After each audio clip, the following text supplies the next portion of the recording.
নমস্কার বন্ধুরা, আশা করছি প্রত্যেকে ভালো আছেন, সুস্থ আছেন। আজকে আমি আপনাদের কাছে নিয়ে এসেছি তারাশঙ্কর বন্দ্যোপাধ্যায়ের বিখ্যাত উপন্যাস বিপাশা। বন্ধুরা, আশা করছি গল্পটা খুবই ভালো লাগবে, তাই সঙ্গে থাকুন।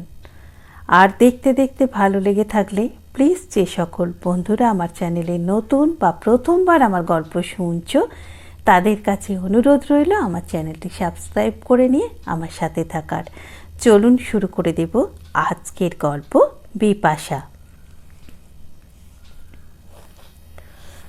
বরাকর নদের ওপর মাইথন ড্যামের ঠিক মাঝখানে একলা চুপচাপ বসেছিল একটি মেয়ে, স্তব্ধ নিশ্চল একটি মূর্তির মতো। মেয়েটির রূপ অপরূপ কিনা সে বিষয়ে মতভেদ নিশ্চয়ই হবে, কিন্তু তার রূপটি যে এদেশের মানুষের পক্ষে বিস্ময়কর তাতে সংশয় নেই। বরাকরের মাইথন ড্যামের একদিকে বিহার, অন্যদিকে বাংলা। শ্যামরূপের দেশে এই মেয়ের গায়ের রং শুভ্র, চোখের রং পিঙ্গল, চুল স্বর্ণাভ। একসময় অর্থাৎ শৈশবে বা বাল্য বয়সে নিশ্চয়ই একেবারে স্বর্ণাভ বা শুভ্রাভ ছিল। দিনে দিনে বয়সের সঙ্গে কালো হয়ে এসেও পুরোপুরি কালো হয়নি। আলো পড়লে পিঙ্গলাভা বা স্বর্ণাভা স্পষ্ট হয়ে যেন ঠিকরে পড়ে। বাংলাদেশে পিঙ্গল রূপকে চলতি ভাষায় বলে কটা রূপ। কটা শব্দের মানে এখানে কড়া। এই রূপ মানুষকে মুগ্ধ কতখানি করে তা হয়তো মানুষের রুচির ওপরে নির্ভর করে, কিন্তু 100 মানুষের 200 চোখ নিশ্চয়ই তার ওপর নিবদ্ধ হয় এবং বিস্ময় একটু জাগবে, ভাববে এ কি এদেশের মেয়ে। একটু যেন ভয়ও হয় এই রূপে। যারা মানুষের ইতিহাসে কৌতূহলী তারা মনশ্চক্ষে দেখবেন রক্তকণিকার এবং প্রাণকণিকার মধ্যে সঞ্চরণ করে বেড়াচ্ছে শীত প্রধান শুভ্র দেশ ইউরোপের স্পর্শ। মেয়েটির নাম বিপাশা, পাঞ্জাবের নদী বিপাশা। পাঞ্জাবে জন্ম, বাপ বাঙালি, মা পাঞ্জাবি, কিন্তু তাতেও প্রশ্ন মেটে না। পাঞ্জাবের পক্ষেও এই রং, এই চোখ, এই চুল একটু উগ্র। পাঞ্চেত এলাকায় মিশনীয় নরনারীদের পরিচালিত জেনানা মিশনে কাজ শিখতে এসেছে। ভারত সরকারের ট্রাইবাল ওয়েলফেয়ারের কর্মী, এখানে অভিজ্ঞতা লাভের জন্য কাজ শিখছে। একটু দীর্ঘাঙ্গী, দেহখানি শীর্ণ মনে হয়। প্রাণ চাঞ্চল্য এবং রূপের মতোই একটু উগ্র প্রকৃতির মেয়ে। এমনভাবে একলা স্তব্ধ হয়ে বসে থাকার তার কথা নয়, তার পক্ষে সেটা অস্বাভাবিক। বিপাশা ভাবছিল তার নাম বিপাশা না হয়ে দময়ন্তী হলেই যেন ভালো হতো। দেবতাদের উপেক্ষা করে দময়ন্তী মানুষ রাজা নলকে বরণ করেছিল। রাজ্য হারিয়ে হিত সর্বস্ব হয়ে নল বনে গেলে দময়ন্তী পিতৃগৃহে ফিরে যায়নি। ছেলেদের সেখানে রেখে সে নলকেই অনুসরণ করেছিল। স্বামীর সঙ্গে একখানা কাপড় দুজনে ভাগ করে পরে বেড়াচ্ছিল। সেই নল দময়ন্তীর ঘুমন্ত অবস্থার সুযোগ নিয়ে ছুরি দিয়ে কাপড়খানাকে কেটে তাকে গভীর বনের মধ্যে ফেলে চলে গিয়েছিল। হায় পুরুষ! দিব্যেন্দু তাকে যেন ঠিক তেমনি করেই ফেলে গেল। দিব্যেন্দু চ্যাটার্জি এখনকার অ্যাসিস্ট্যান্ট ইঞ্জিনিয়ার, তার জীবনের প্রিয়তম আগন্তুক। অত্যন্ত অকস্মাৎ, ঠিক নলের মতোই কাউকে কিছু না বলে চলে গেছে। সে 1 মাস আগের কথা। সেদিন বিকেলে পাঞ্চেতে দামোদরের ধারে নির্দিষ্ট শিলাখণ্ডটির ওপর বসে থেকে সন্ধ্যা পর্যন্ত দিব্যেন্দু এলো না দেখে ফিরে এসেছিল। ভেবেছিল বোধহয় কাজে আটকে পড়েছে। দ্বিতীয় দিনেও আসেনি। তৃতীয় দিনও সে নিজে এসেছিল মাইথন। এসে দেখেছিল দিব্যেন্দু নেই। শুনেছিল দিব্যেন্দু কোনো চিঠি পেয়ে অফিস থেকে ছুটির দরখাস্ত নিয়ে চলে গিয়েছে। দরখাস্ত মঞ্জুর হবে কি হবে না ভাবেনি, কোনো কারণ দেখায়নি, শুধু লিখেছিল অত্যন্ত জরুরি পারিবারিক প্রয়োজনে এই মুহূর্তে তাকে যেতে হচ্ছে এবং প্রায় ঘণ্টাখানেকের মধ্যেই অল্প কিছু জিনিসপত্র নিয়ে সে চলে গিয়েছে। কোথায় যাচ্ছে, কবে নাগাদ ফিরবে, এ কথাও কাউকে বলতে পারেনি, কারণ ভর্তি আপিসের সময় সেটা। আপিসের কাউকে কিছু বলেনি, তার কোয়ার্টারের চাকরটাকেও কিছু বলেনি। বিপাশা থাকে পাঞ্চেতে, তাকে বলবারও বোধহয় সুযোগ হয়নি। সেই দিন তাই মনে হয়েছিল, কিন্তু থাকলেও কি সে তাকে জানাতো? আজ সন্দেহ হচ্ছে বিপাশার, দূর সন্দেহ, দৃঢ় সন্দেহ। সে জানত না, জানাবার অভিপ্রায় থাকলে একখানা চিঠি, অন্তত একখানা চিরকুটের মতো চিঠিও সে লিখে রেখে যেতে পারত। অবশ্য হতে পারে যে দুঃসংবাদটি খুবই গুরুতর ছিল, যাতে ধৈর্য বা মনের বল সম্পূর্ণরূপে নিঃশেষিত হয়ে গিয়েছিল। বিপাশা চিন্তিত হয়েছিল, কিন্তু তারও তো খোঁজ করবার কোনো উপায় ছিল না। কোথায় গেছে দিব্যেন্দু, কেমন করে জানবে? এবং সেই দিন যে সে নিজের প্রথম নিবেদিতার অল্প বয়সের আবেগাচ্ছন্ন অদূরদর্শিতার জন্য নিজের কাছে লজ্জা পেয়েছিল এবং নিজেকে সেই জন্য তিরস্কার করেছিল। দিব্যেন্দুর কোনো ঠিকানাই সে জানে না, অথচ তার সব কথাই তো সে জানে। দিব্যেন্দু তো তাকে গল্পচ্ছলে সবই বলেছিল, তোমার সঙ্গে আমার খুব মিল আছে বিয়াস। আমার ছেলে বয়স থেকেই পিতৃমাতৃহীন। তোমার তবু মা বাবাকে মনে পড়ে, আমার তাও না। তবে তার পরের দুর্ভোগ তোমার থেকে আমার কম। দিব্যেন্দু চ্যাটার্জি, বাপ ছিলেন ইঞ্জিনিয়ার, এখানে পাশ করেই বিয়ে করেছিলেন তার মাকে এবং তারপর পড়তে যান বিলেতে। সেই বিলেতেই তিনি মারা যান। মা ছিলেন মাতামহের কাছে। মাতামহী ছিলেন বিচিত্র মানুষ। সরকারি চাকুরে ছিলেন মাতামহ, নেহাত ছোট চাকরি নয়, অফিসার গ্রেডের চাকরি। চাকরি জীবনে ছিলেন সাহেব। তার মা ছিলেন তাদের সর্বকনিষ্ঠ সন্তান।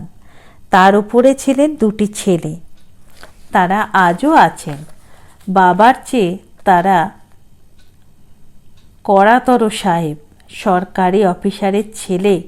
লেখাপড়াও শিখেছিলেন, চাকরিও পেয়েছিলেন, একজন রেলে, একজন তেলের কোম্পানিতে। স্ত্রী নিয়ে চাকরি স্থানে স্থানে ঘুরতেন। চাকরিতে তাদের ঘুরতে হতো গোটা দেশ জুড়ে। মায়ের সঙ্গে বধূদের মিল ছিল না। দিব্যেন্দু বলেছিল, জানো, আমার দিদিমাই আমাকে মানুষ করেছেন। আমার মা আমাকে 5 বছরে রেখে মারা যান। অফুরন্ত তার স্নেহ। তবু একথা স্বীকার করব যে মামিদের আমার কত দোষ তা বলতে পারবো না, কিন্তু দিদিমা তাদের মাথা না খেয়ে কোনো দিন জল খেতেন না। ও সে কি বাঁধুনি! হাসত দিব্যেন্দু সেসব কথা স্মরণ করে, এবং তারপরে বলতো, সে কি আমিই বাদ যেতাম? আমাকেও গাল দিতেন অলুক্ষণে, অশুভক্ষণে। মা খেকো, বাবা খেকো, বাপে তাড়ানো, মায়ে হারানো, হারামজাদা। আমাদের দুটোকে খা না, খেলেই চোখে। তোর জন্যই, ওরে তোর জন্যই আমার এত যন্ত্রণা। কথাটা অবশ্য আংশিকভাবে সত্য, তাও দিব্যেন্দু স্বীকার করত, কারণ মাতামহ এবং মাতামহীর সঙ্গে তাদের ছেলে বউদের যে গড়মিল, সেটা একটা কলহে এবং বিচ্ছেদজনক মনান্তরে পরিণত হয়েছিল তার মাকে নিয়ে এবং তাকে নিয়ে। তার বাপের মৃত্যু সংবাদ এলে সম্ভবত মাতামহ এবং মাতামহী তার মা এবং তাদের উত্তরাধিকারী বলে একটা উইল করেছিলেন এবং তাদের নিয়ে বাংলাদেশ ছেড়ে চলে এসেছিলেন কাশী। চাকরিতে পেনশন হতে তখনও কিছুদিন বাকি ছিল। তা সত্ত্বেও তিনি ডাক্তারের সার্টিফিকেট জোগাড় করে রিটায়ার করে চলে এসেছিলেন কাশী। কাশীতে বাড়ি ভাড়া করে সেখানেই ছিলেন তাদের নিয়ে, এবং সাহেবদের আশ্রয় এবং অনুকরণ ছেড়ে দেবতাকে আশ্রয় এবং পুজো করে শান্তি পেতে চেয়েছিলেন। দিব্যেন্দু বলতো তা ফল পেয়েছিলেন বৈকি। বিধবা মেয়ের মুখ বেশি দিন দেখতে হয়নি। বছর তিনেকের মধ্যেই তার মা বৈধব্য যন্ত্রণা থেকে নিষ্কৃতি পেয়েছিলেন। মায়ের মৃত্যুর পর মানুষ করেছিলেন দিদিমা। দিদিমা মামাদের গাল দিতেন, মামিদের মাথা খেতেন, দিব্যেন্দুর বাপের আদ্য শ্রাদ্ধ করতেন, মায়ের বেলায় জ্ঞান হারাতেন। দিব্যেন্দুর মরা মাকেও মর মর মর বলে অভিসম্পাত দিতেন। দিব্যেন্দুকে কথাই নেই, অবশ্য আদরও করতেন, বুকে জড়িয়ে ধরে কাঁদতেন। মামাদের সে একেবারে চোখে মাত্র দেখেছে, সে তার মাতামহের মৃত্যুর পরে। তখন দিব্যেন্দু কাশী থেকে ম্যাট্রিক পাশ করে সবে হিন্দু বিশ্ববিদ্যালয়ে ঢুকেছে। তখন মামারা এসেছিলেন শ্রাদ্ধ করতে। মামিরা বা তাদের ছেলেমেয়েরা আসেননি। তার আগে মাতামহী তাকে দিয়ে 3 দিনে একটা শ্রাদ্ধ করিয়েছেন। মামারা পদার্পণ মাত্রই সেই সংবাদ পেয়ে শুরু করেছিলেন তাদের মায়ের সঙ্গে ঝগড়া। কেন তুমি তা করালে, কেন? দিদিমা বলেছিলেন বেশ করেছি। তিনি বলে গেছেন। তিনি বললেও এ হয় না, হতে পারে না। আমরা আসবো, শ্রাদ্ধ করব, সে তোমরা করতে পারো, নিজেরা নিজের খরচে করোগে। নিশ্চয়ই করব, এ অনাচার, এ সহ্য করব না। শ্রাদ্ধে বিশ্বাস করি চাই না করি, দেশাচার হিসেবে করব। শাস্ত্র যদি সত্য হয় তবে তিনি নিজের নরক গমনের দ্বার প্রশস্ত করেছেন ওর পিণ্ড নিয়ে। আমরা পিণ্ড দিয়ে যতটুকু প্রতিকার হয় তা করব। তা তারা করেছিলেন, এবং যে কয়েকটি দিন ছিলেন দিন রাত্রি ধরে মায়ের সঙ্গে পুরনো ঝগড়ার মরচে পড়া ময়লা ধরা ছুরি বা ছোড়া বটি যাই হোক সেটাতে শান দিয়ে ঘষে ঝকঝকে তকতকে এবং ধারালো করে নিয়ে দেশে ফিরে গিয়েছিলেন। দিব্যেন্দু এর মধ্যে মাথা গলায়নি। বাড়ি থেকে সে সরেই গিয়েছিল। প্রথম দিন একটা কাণ্ড ঘটেছিল। যা ঘটেছিল কাণ্ড ছাড়া তা আর কি। মামারা 2 ভাই রাত্রে দুধ মিষ্টি খেয়ে জল খুঁজছিলেন। জল দিতে তারা ভুলেছিলেন। দিদিমাও দেননি, সে পাশের ঘরটায় ছিল। মামাদের জল চাই বুঝে সেই জল গড়িয়ে তাদের কাছে যেতেই তারা বলেছিলেন, তোমাকে কে জল আনতে বলল? বড় মামা হাতের জলপাত্রটা নিয়ে ছুঁড়ে ফেলে দিয়ে বলেছিলেন, গেট আউট ফ্রম হিয়ার। পাপ, একটা পাপ। দিব্যেন্দু আহত হয়ে চলে এসেছিল এবং দিদিমাকে জাগিয়ে তুলে বলেছিল, দিম্মা, আমাকে কদিন ভেলপুরায় গিয়ে থাকছি বন্ধুর বাড়ি।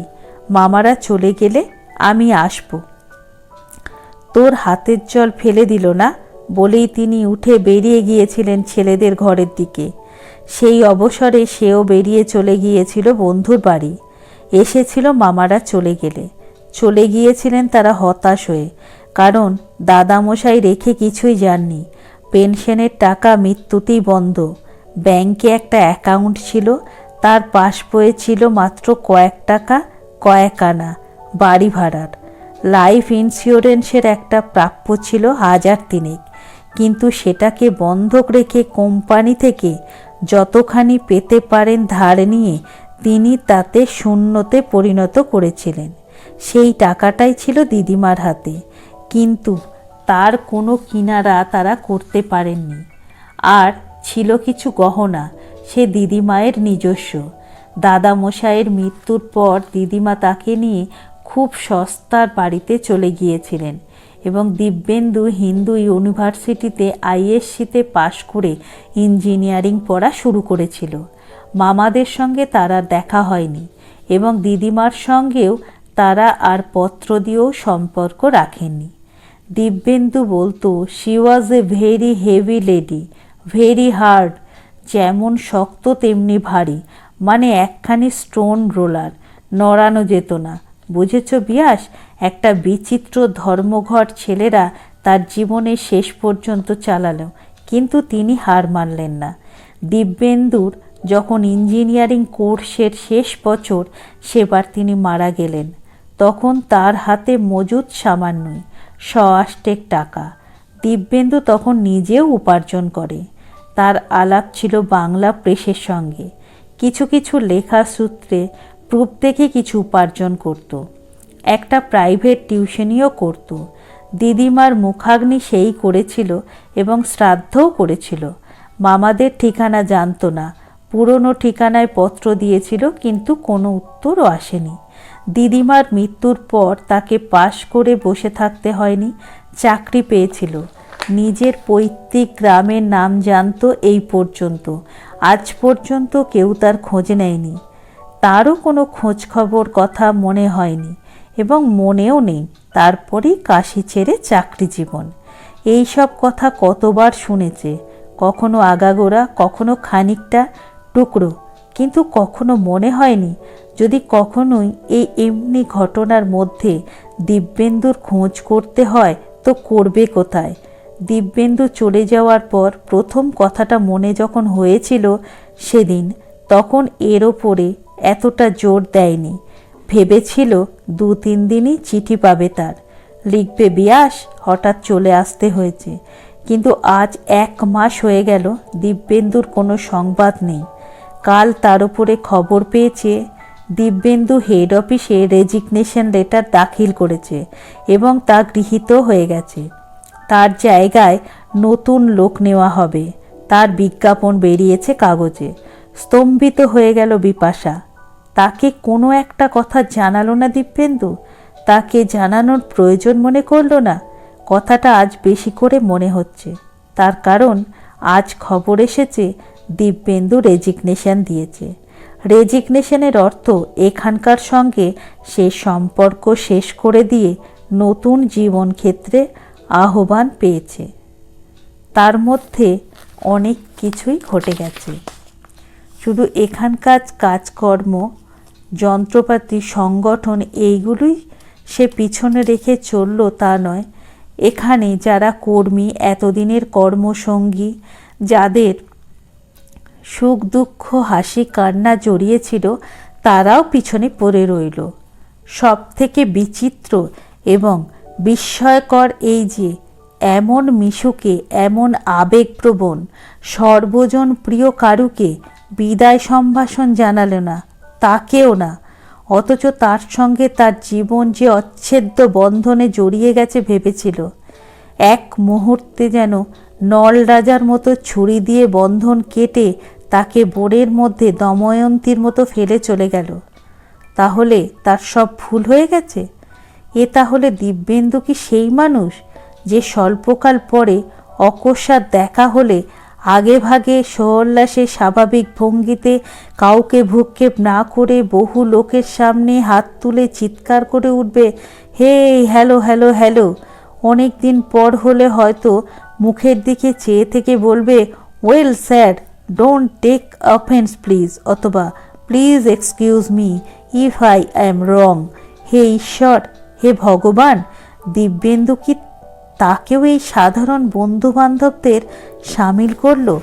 ঈশ্বর, ভগবান, এই দুটি শব্দ ছাড়া আর কোনো শব্দ তার মুখ থেকে বের হতে পারে এক্ষেত্রে? শয়তান? না, এই শব্দ নাস্তিকেও উচ্চারণ করবে না। বিপাশা তো তা পারবেই না। জীবনে সান্ত্বনার জন্য শয়তানকে ডাকতে তো পারবে না। সন্ধ্যার ছায়া নেমে আসছে। ড্যামের রাস্তার ওপর দিয়ে চলছে সাঁওতালদের ছেলে মেয়ে। এখনও কখনো কখনো চলছে সাইকেল আরোহী, নতুন ভারতের নবীন নাগরিক। পূর্বপাড়ের পাহাড়ের মাথায় সূর্যের লালচে আলো পড়েছে। সামনের দিকে রিজার্ভার একটি লাল জলে ভরে আছে। মাঝখানে দ্বীপটা জেগে রয়েছে। ওদিকে পাহাড়, এদিকে পাহাড়, কিন্তু তার ওপর দিয়ে চলে গেছে পিচ ঢালা রাস্তা, মাইথন হয়ে গ্যাংটক রোড পর্যন্ত। তাকে দেখে তার মনের অবস্থা অনুমান করা যায় না। বাইরে থেকে শান্ত এই লেকটার মতো। কোনো স্রোত নেই মনে হচ্ছে, যেন নিথর জলরাশি পড়ে রয়েছে। মধ্যে মধ্যে বাতাসে ঈষৎ তরঙ্গায়িত হয়ে উঠছে। এই পর্যন্ত। কিন্তু বরাকরের জল আসছে ওপর থেকে, লেকের মাথায় জমছে। নিচের দিকে ছুটবার জন্য সে ঠেলা মারছে এই বিরাট বাঁধটার ওপর। বোধহয় 1000 হাতি একসঙ্গে মাথা দিয়ে ঠেললে যে চাপ হয় তার থেকেও অনেক বেশি। ওই যেখানে হাইড্রোলিক যন্ত্রগুলি বসানো আছে সেখানে গেলে বুঝতে পারা যায় এই জলের মাত্রা একটা অংশ সেখানে নির্গমন পথে বের হচ্ছে। তারই ঠেলায় চলেছে ওই যন্ত্রগুলি। বিদ্যুৎ শক্তি তৈরি হচ্ছে। ওপাশে বরাকরের খাতে কলম্বর তুলে তরঙ্গ ভঙ্গে ছুটেছে সে জল। কিন্তু এপাশের লেকটা বাইরে থেকে দেখতে স্থির শান্ত একখানা বিস্তীর্ণ গেরুয়া রঙের শতরঞ্জির মতো, যেন এই নির্জন পার্বত্য বনভূমির তলদেশে কে বিছিয়ে রেখেছে। একটা যেন আসর পাতা হয়েছে। বিপাশা না হয়ে অন্য মেয়ে হলে সে বোধহয় ফুঁপিয়ে ফুঁপিয়ে কাঁদত কোনো নির্জন স্থানে, হয়তোবা গলায় দড়ি দেবার বা বিষ খাবার কল্পনা করত। অবশ্য এমন মেয়েও আছে যারা নিচে নেমে গিয়ে লেকের জলে মুখ হাত ধুয়ে দিব্যেন্দুর সকল স্পর্শ চিহ্ন, স্পর্শ স্বাদ মুছে ফেলত। এর অনেক আগেই মুছে ফেলত। দিব্যেন্দু চলে গেছে 1 মাস। তারা হয়তো 1 সপ্তাহ অপেক্ষা করত, বেশি দিন হলে 15 দিন। এবং আজ 1 মাস পর যখন তার রেজিগনেশনের সংবাদটা এলো, তখন একটু বক্র হাসি হেসে ঠোঁট দুটো একবার উল্টে নিয়ে দিব্যেন্দুর পরেই যে ব্যক্তিটি তার মানুষ লোকের দুয়ারের কিউয়ে দাঁড়িয়ে আছে তার সন্ধানে চারিদিক চেয়ে দেখত। তার উল্টো প্রকৃতির হলে নিচের দিকে একবার তাকিয়ে দেখল বিপাশা। প্রায় 100 ফুট নিচে জল, নিচে আরও হয়তো এতটাই থাকবে। সে শুনেছে কলকাতার বড় বড় বাড়ি কয়েকটাই থাক করে সাজালে জলের তলে ডুবে যায়। এখান থেকে 104 পাউন্ড ওজনের 4 ফুট 8 ইঞ্চি লম্বা একটা মেয়ে লাফ দিয়ে পড়লে তলা পর্যন্ত যেতে যেতেই শ্বাসরুদ্ধ হয়ে শেষ হয়ে যাবে। কিন্তু বিপাশা জীবনচক্রে পাক খেয়েছে মহাকালের তাণ্ডব নৃত্যের ছন্দে এবং গতিতে। পৃথিবীতে মধ্যে মধ্যে জীবনের হাপড়ে সর্বনাশের আগুন জ্বলে। সেই আগুন যখন জ্বলে তখন কত মানুষ যে গলে পুড়ে ছাই হয়ে শেষ হয়ে যায় তার আর ঠিক ঠিকানা থাকে না। কিন্তু যারা তাতে পুড়েও কলের হাতুড়ির পিটনে একটা গড়ন নিয়ে বেরিয়ে আসে, তারা ওই দুটোর কোনো দলই পড়ে না। বোধহয় মৃত্যুর চিতায় পোড়ালে তাদের সব হাড়গুলো পুড়বে না এবং মাটির সঙ্গে মিশে থেকেও 1000 বছরে মাটির সঙ্গে মিশিয়ে যাবে না, হয়তো পাথরে পরিণত হবে। এই 22 বছর বয়সে সে কালান্তরের আগুনের হাপড়ে পড়েও ছাই হয়নি। এই দুটো দল ছাড়াও আরও দুটো দল আছে। একটা বন্য বর্বর, সেই বনের সভ্যতার মেয়ে, যে এরপর ছুরি হাতে খুঁজে বেড়াবে দিব্যেন্দুকে পৃথিবীর এ প্রান্ত থেকে ও প্রান্ত পর্যন্ত। তার বিপরীত প্রান্তে আর এক দল, যারা এরপর সন্ন্যাসিনী হয়ে যাবে বেদনার বৈরাগ্যে। সে মরবে না, সন্ন্যাসিনীও হবে না। এই 22 বছরের জীবনের মধ্যেই এই মহাকালের অগ্নিকুণ্ড হেঁটে পার হবার সময় এক বুড়ো সর্দারজির একটা কথা শুনেছিল। কথাটা তার জীবনে গাঁথা হয়ে গেছে। পশ্চিম পাকিস্তান থেকে পূর্ব পাঞ্জাব চলে আসছে তখন। সেই আসবার সময় একজন জিপে চড়া অফিসার সর্দারজিকে জিজ্ঞাসা করেছিল তার কে কোথায় আছে তার কথা। সর্দার বলেছিল কেউ কোথাও নেই, সব খতম হয়ে গিয়েছে। জরু বেটা বহুদো পোতা বিলকুল খতম। আছি আমি একা, আর এই পথে কুরনো লেরকি। ভুরু কুঁচকে কপাল কুঁচকে সঙ্গে সঙ্গে একটু হেসে অফিসার বলেছিল, সর্দারকে বলেনি, বলেছিল তারই সহকর্মীকে, দেখ এই বাঁচার কিছু মানে হয়। বাংলাতে বলেছিল তারা দুজনেই ছিল বাঙালি। সর্দারজি দাড়িতে হাত বুলিয়ে বলেছিল, বাবুজি আমি বাংলা সমঝে। ওর জবাব আমিও জানতাম না এর আগে। এই বুড়ো বয়সে ভীষণ খুনোখুনির মধ্যে জানতে পারলাম উমর হয়ে গেল 70। সে উত্তর শুনবে, বাবুজি মানুষ যতক্ষণ মরণের সঙ্গে মুখোমুখি হয়ে লড়াই না করে ততক্ষণ জীবনের মানে সে বুঝতে পারে না, বাঁচার মানেও না। মরণের সঙ্গে লড়ে মরো, তাতে বুঝতে পারবে, বাঁচো, তাতেও বুঝতে পারবে। তাই বাবুজি, মরণ আজকাল যেমন সামনাসামনি দাঁড়িয়েছে তেমন করে যতক্ষণ দাঁড়ায় না। আর তাই তো বলতে গেলে বেশিরভাগ কাল দুনিয়ার জিন্দেগিতে খায় দায় কাম করে, নিদ যায় আর রোগ হলে মরে। তখনই মানুষ জীবনের মানে খুঁজতে সন্ন্যাসী হয়, তপস্যা করে, কিতাব লেখে, গীত রচনা করে আর কাঁদে, বলে এর মানে খুঁজে পেলাম না বলে কি হবে বেঁচে, আত্মহত্যাও করে। দেখো বাবুজি, শেষ ছিলাম আমি আর আমার এক বেটা, 50 বছরের জোয়ান। আসছিলাম পথে, এই মিলল এই লেরকি, 12 বছরের খুবসুরত লেরকি পথের ধারে পড়েছিল, ফ্যাল ফ্যাল করে তাকাচ্ছিল। তুলে নিলাম বাবুজি। নিয়ে যাবে ওরা লুটে, বিক্রি করে দেবে হাটে, বাঁদি বানাবে। নিয়ে আসছিলাম, শেষে লড়াই হলো বাবুজি। হিন্দুস্থানের সীমানার আধা মিল আগে রাতে আমাদের দলের ওপর ওরা বহুত ভারী দলে ঝাঁপিয়ে পড়েছিল। আধিয়ারা তার ওপরে দলে ভারী ওরা। আমরা ছিটকে পড়লাম ইধার ওধার। একটা গাঁওরের একখানা ভাঙা বাড়িতে বাপ বেটা আর এই লেরকি 3 প্রাণী ঢুকে পড়েছিলাম। ওরা জানতে পারেনি। তারপর তখনও রাত শেষ হয়নি। নেকড়েরা যেমন গন্ধ পেয়ে সন্ধান পায়, তেমনি ভাবে কেমন করে ওরা 4 আদমি এসে দাঁড়ালো বাইরে আর হুকুম করলো, বাইরে আয় কুত্তা লোক।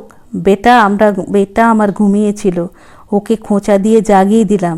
এ লেরকি কেঁদে উঠল। বাইরে তারা হল্লা তুলল, ছোকরি আছে। আমরা কৃপান নিয়ে বললাম, বাইরে আমরা যাব না, মেহমান এসো, তোমরা ভেতরে এসো। তোমরা 4, আমরা 2, আমরা 2 জন যাব, কিন্তু তোমাদের 2 জনকে নিয়ে যাব। তোমরা 2 জন ফিরবে, লোকসান কি, এসো। তারা বলল, না রে কম বক্ত, আমরা 5 জন যাব। আমরা 4 জন আর ওই ছোকরি। বললাম, বহুত আচ্ছা, এসো তাহলে। বাবুজি ঘরের মধ্যে থেকে আমাদের সুবিস্তা ছিল, লড়াই দিলাম। ওরা 1 জন গেল, আমার বেটা নিল তাকে, কিন্তু একটা বর্ষা গিতে দিল বেটার বুকে আর একজন। তখন মনে হলো একবার, বাবুজি বেঁচে কি হবে, কিন্তু মনে পড়ল এই লেরকির কথা। আমি লড়াই মে 3 জনের জান নিলাম। বেটা একটা কাম করেছিল, ওদের একটাই বর্ষা ছিল, সেটা কলিজায় নিয়ে শুয়েছিল আর তার ভারে সেটা ভেঙে গিয়েছিল। 3 জনকে নিতে আমাকে বেগ পেতে হয়নি। 3 জনের 1 জন খতম, 1 জন বহুত জখম, বাঁচবে না, আর 1 জন বাঁচতেও পারে। আমি আর দাঁড়াইনি বাবুজি, মরা বেটা পড়ে রইল। গুরুজিকে বললাম, তুমি গতি করো। অলক নিরঞ্জনকে বললাম, তোমার হুকুমই মরা বেটাকে ফেলে এই লেরকিকে নিয়ে আমি চললাম। শেষ রাতে লেরকিকে নিয়ে কখনো কান্দায়, কখনো হাঁটিয়ে, টেনে হিঁচড়ে ভোর ভোরে এই এলাকায় এসে ঢুকলাম। এই বাঁচায় জীবনের মানে বুঝেছি, দাম বুঝেছি। আউর ভি 10-20 বরস বাঁচতে চাই। দুনিয়া না তিতা বাবু, না মিঠা। তোমারই জিভে আছে তিতা আর মিঠার তার। তুমি বিশ্বাস করতেই পারবে না বাবুজি, যখন লেরকিকে কান্ধা পর নিয়ে হিন্দুস্থানের জমিনের পর এসে পড়লাম, তখন সাক্ষাৎ অলক নিরঞ্জনের পরশ পেয়ে গেলাম। তার জ্যোতি দেখলাম, তার বাত শুনলাম। বললেন, জিতা রহো। বলো তো বাবুজি, মরতেই যদি চাইব, মরাই যদি আমার উচিত, তবে দুনিয়ায় এত কাল ধরে সাধু মহন্ত গুরু পিতা মাতা সবাই কেন জিতা রহ বলে আশীর্বাদ করে? অলক নিরঞ্জনই বা বললেন কেন জিতা রহ বেটা? জীবনের ধর্মই হলো বাঁচা, জিন্দেগি বাবুজি, মরা নয়। লড়াইয়ে মরো, যে বাঁচা বাবুজি, মরা নয়। বাবুরা হতবাক হয়ে গিয়েছিলেন এবং অপ্রস্তুত হয়েছিলেন। বলেছিলেন, না না সর্দারজি, আমরা ঠিক তা বলিনি। মানে আমরা অপরজনে, প্রথম কথাটা তিনিই বলেছিলেন। তিনি একবার ইংরাজিতে বলেছিলেন, কাজ কি কথা বাড়িয়ে, থেমে যাও, বিচিত্র দুনিয়া, শুধু দেখে যাও। বৃদ্ধের এখন দর্শনের আশ্রয় ছাড়া আশ্রয় কোথায়, থেমে যাও। সর্দারজিও এবার বলেছিল, হ্যাঁ মহাশয়, থেমে যাওয়াই ভালো। আমিও কিছু কিছু ইংরাজি জানি। এককালে পেশাতে ছিলাম মাস্টার। আপনাদের ক্যালকাটায় আমি গুরুদুয়ারা পরিচালিত স্কুলে মাস্টারি করতাম।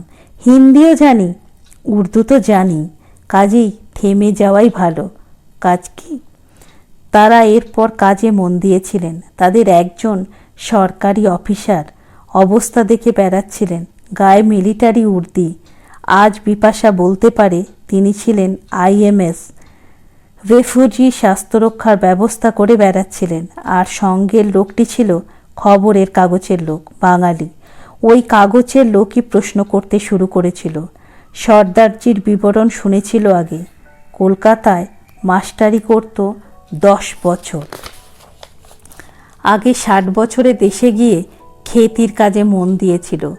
গায়ে থাকত স্বামী আর স্ত্রী, এক বেটা, বেটার বউ, 2 ছেলে থাকতো শিয়ালকোটে। ওখানে ব্যবসা করত, ঘোড়ার সাজের ব্যবসা। বৃদ্ধের বাড়ি ছিল কিছু দূরে ওই এলাকাতেই। হিন্দুস্থানে আজাদি এলো, দাঙ্গা শুরু হলো বাংলায়, তারপর পাঞ্জাবে। যে গাঁয়ে বুড়ো থাকতো সেই গাঁয়ে শিখ বেশি হলেও এলাকায় মুসলমান বেশি।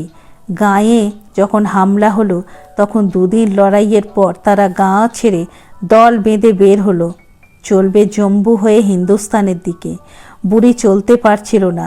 বৃদ্ধ বললেন, বাবুজি, এক রোজ রাতে বুড়ি নিজের জান নিজে বরবাদ করে দিল। একটা নদীর পুল থেকে হঠাৎ ঝাঁপ দিয়ে পড়ল। তার আগে থেকেই বলছিল, আমি ভার হয়েছি, তুমি চলে যাও, শিয়ালকোটে জলদি যাও, সেখানে বাচ্চাদের হাল কি হলো দেখো, আমি মরে যাই। আমি অনেক বুঝিয়েছিলাম, তারা 3 বাপ বেটা আছে, 3 জোয়ান আর 1 জেনানি। তাদের জন্য তুমি ভেবো না। কিন্তু না ভেবে উপায় ছিল না, কারণ খবর পাচ্ছিলাম শিয়ালকোটে হিন্দু আর শিখ ঔরতের বেউজ্জতির আর কিনারা নেই। ওরা বলছে অমৃতসরে মুসলমান ঔরতের বেউজ্জতির কিনারা নেই।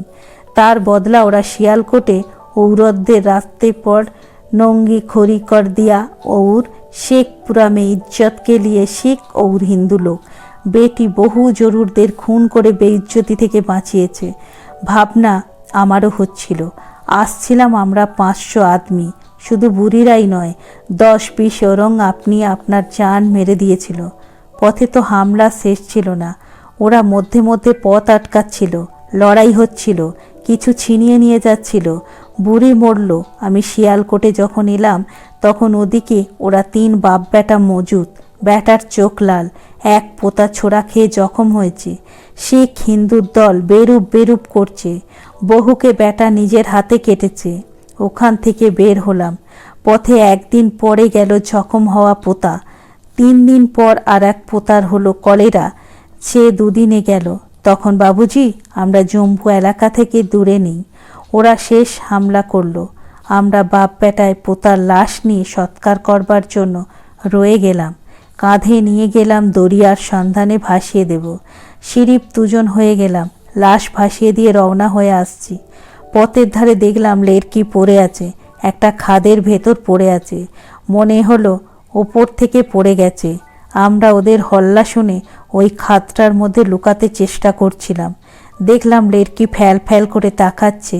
পরে বেহুশ হয়ে গিয়েছিল, হুঁশ হয়েছে। পরনের পোশাক দেখে মনে হলো হিন্দু বা শিখ, রং দেখে মনে হলো হয়তো এর মা বাবা ইউরোপিয়ান, অ্যাংলো ইন্ডিয়ান, বোধহয় খ্রিস্টান। নাম পুছলাম, বলল বিপাশা। জাত পুছলাম, বলল হিন্দু।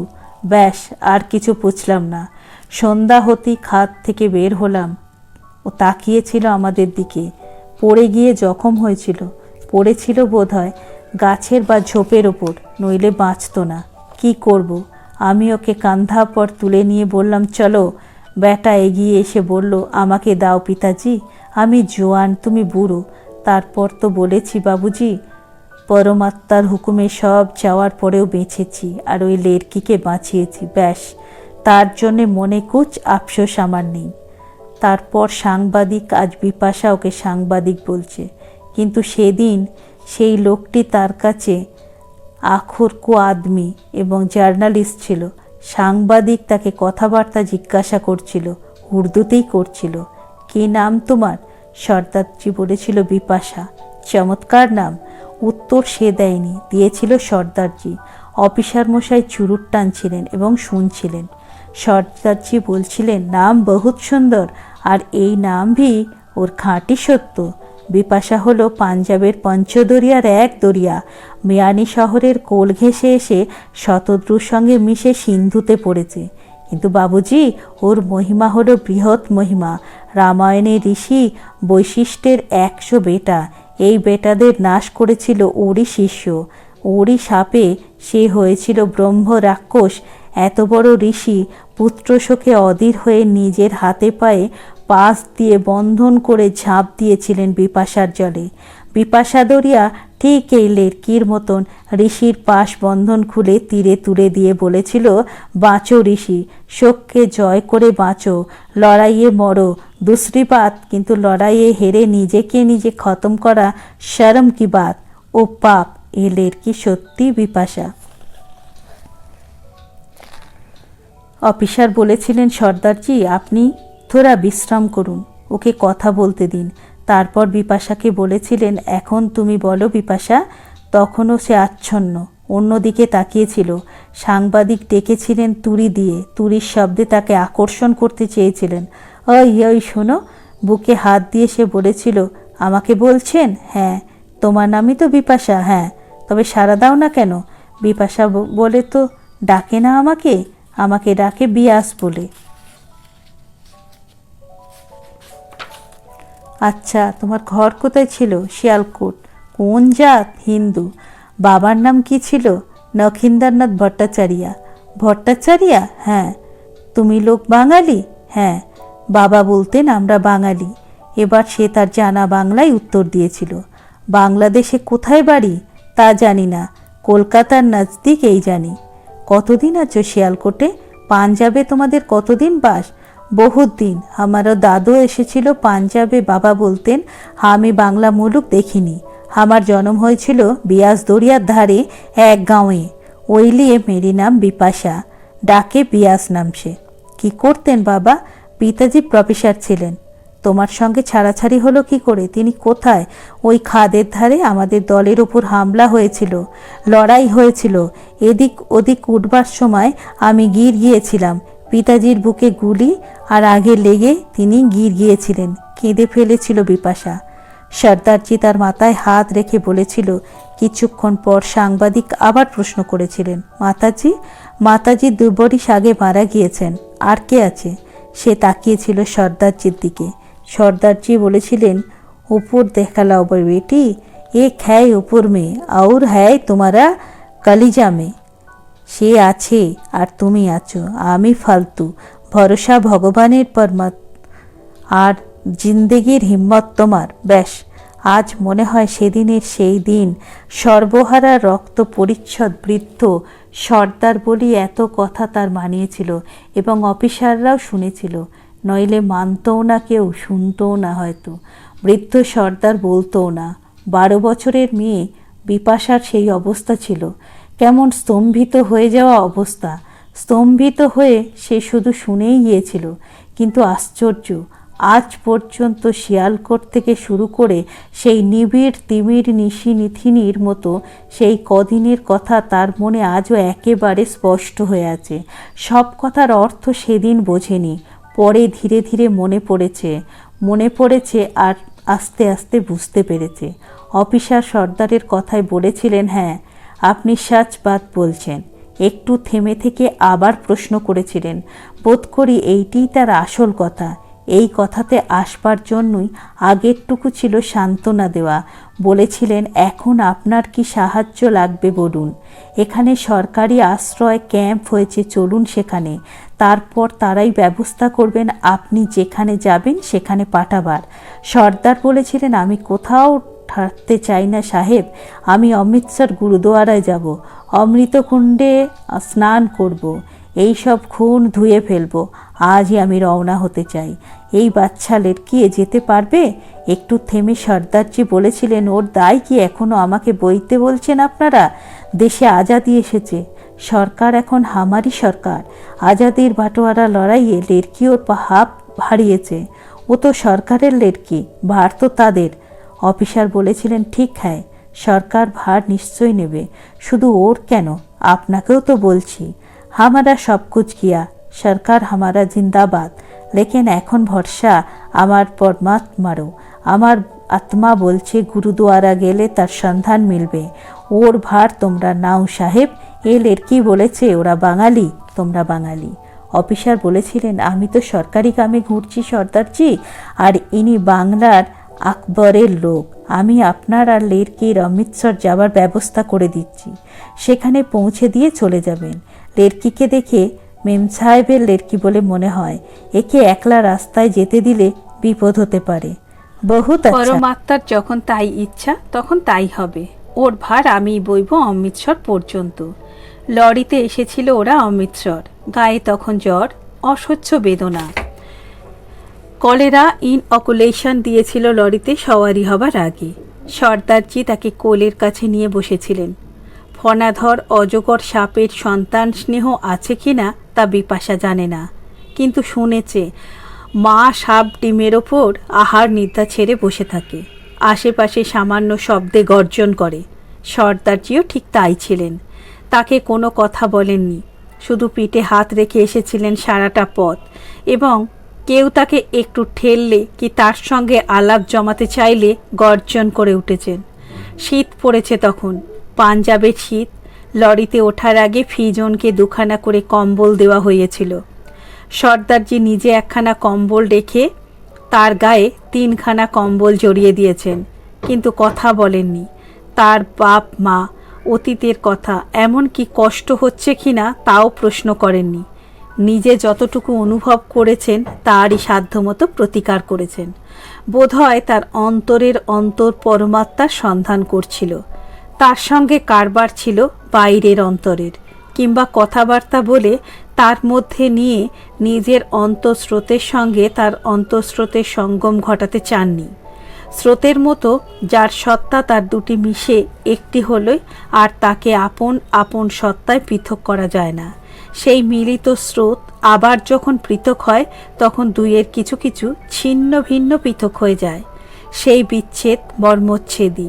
বোধ করি তার ছিন্ন ভিন্ন মর্মকে আরও বেশি করে রক্তাক্ত করতে চাননি। অমৃতসরে তাকে রিহ্যাবিলিটেশনে আপিসে দেওয়ার কথা। অফিসারটি একখানি পত্র দিয়েছিলেন এয়ারফোর্সের এক বাঙালি অফিসারের নামে। সর্দারজি খোঁজ করে অনেক চেষ্টা করে সেই অফিসারের সঙ্গে দেখা করে তার হাতে চিঠি দিয়ে তার জিম্মায় তাকে দিয়ে এসেছিলেন। অফিসার চিঠি পড়েছিলেন। সর্দার তাকে এতক্ষণ বলেছিলেন, লেরকি, এখন আমার ছুটি, এবার আমি চলে যাব। তোমার ভালো মন্দ এখন তোমার নসিবের হাতে, আর নসিবের মন্দ খেলের হাত থেকে বাঁচবার ভার পরমাত্মার হাতে, আর তোমার আত্মার হাতে। ভরসা পরমাত্মার, হিম্মত তোমার আত্মার। পরমাত্মা বতলাবেন কি করতে হবে, তোমাকে তাই করতে হবে। आनंद रहो बेटी, याद रखो कि जीवन के आनंद है जिंदगी में, जान के धर्म है जिंदगी। বাঁচবে, লড়াই করে বাঁচবে। তবে হ্যাঁ, মরণও কবি কবি সাচ্চা হয়। সে কখনো জান যখন মনে হয় মরণেই আনন্দ, শোকে নয়, দুঃখে নয়, জানের ভয়ে নয়, আনন্দে, ইজ্জত বাঁচানোর আনন্দে, লড়াইয়ের আনন্দে। তার কথায় বাধা দিয়ে এয়ার অফিসার বলেছিলেন, এই মেয়ে বাঙালি, দেখে অ্যাংলো ইন্ডিয়ান বা কাশ্মীরি মনে হচ্ছে। ইংরাজিতে বলেছিলেন। বিপাশা ভাঙা গলায় বলেছিল, আমার পিতাজির নাম নগেন্দ্রনাথ ভট্টাচার্য। নগেন্দ্রনাথ? নগেন্দ্রনাথ হু? হ্যাঁ, নগেন্দ্রনাথ ভট্টাচার্য। কলকাতার নাজদিকে আমাদের ঘর ছিল। আচ্ছা, তুমি বসো। সর্দারজি বলেছিলেন, নমস্তে সাব, আমি চলি, লেরকির ভার আপনার। আচ্ছা বেটি, আবারও ঘুরে বলেছিলেন, আমার নাম হরদয়াল সিং, গুরুদুয়ারা অমৃতসরে হামারা পতা। আচ্ছা, সর্দার হরদয়াল সিং। তাকে অনেকবার চিঠি লিখেছে সে, 2-1খানা প্রাপকের সন্ধান মেলেনি বলে ফিরে এসেছে, বাকিগুলো ফেরতও আসেনি, উত্তরও মেলেনি। দিব্যেন্দুও কি সর্দার হরদয়াল সিংয়ের মতো হারিয়ে যাবে? সর্দার হরদয়াল সিং তার দ্বিতীয় পিতা, দিব্যেন্দু তার প্রথম প্রণয়ী। মনে মনে সে তো তাকে স্বামিত্বেই বরণ করেছিল। পরস্পরের কাছে মনের কথাটি অজ্ঞাত ছিল না। বলা হয়নি কোনো দিন, পরস্পর বাক্যবদ্ধ হয়নি, কিন্তু যা হয়েছে সে যে বাক্যে প্রকাশের চেয়ে অনেক বেশি। বাক্যে প্রকাশ যে হয়নি সেও তো দিব্যেন্দুর আগ্রহে। কতদিন সে বলেছে, না ওইটুকু বাকি থাক, অনুক্ত থাক। পূর্ব রাগের মাধুরীর মধু দুষ্প্রাপ্য, দুর্লভ। সুলভ হয়ে গেলে শ্রমের পর বাতাস ও জলের স্বাদের দুর্বলতা হারিয়ে যাবে। চিনি খেলেও তেষ্টা যায় বিয়াস, কিন্তু বৈশাখের রৌদ্রে বালির প্রান্তর পার হয়ে ঝর্ণাকে আবিষ্কার করে জল খেয়ে যে তৃপ্তি, তার যে স্বাদ, তা কি চিনি মিষ্টি খেয়ে জল খেয়ে পাওয়া যায়? তা হোক না সেই সুন্দরী বধূর হাতের তৈরি। প্রচণ্ড জীবনাবেগ ভরা দিব্যেন্দু সর্দারজির কথা শুনে বলতো, ভারী ভালো কথা বিয়াস। জানকে ধর্ম है जिंदगी, जीवन के आनंद है जिंदगी में। जिंदगी है सच्चा और बिल्कुल झूठा, बहुत अच्छा। ঠিক কথা বিয়াস, নইলে দুনিয়ায় আদিকাল থেকে সবাই ওই আশীর্বাদই করেন কেন, জিতা রহো, আনন্দ রহো। দুর্দান্ত দিব্যেন্দু।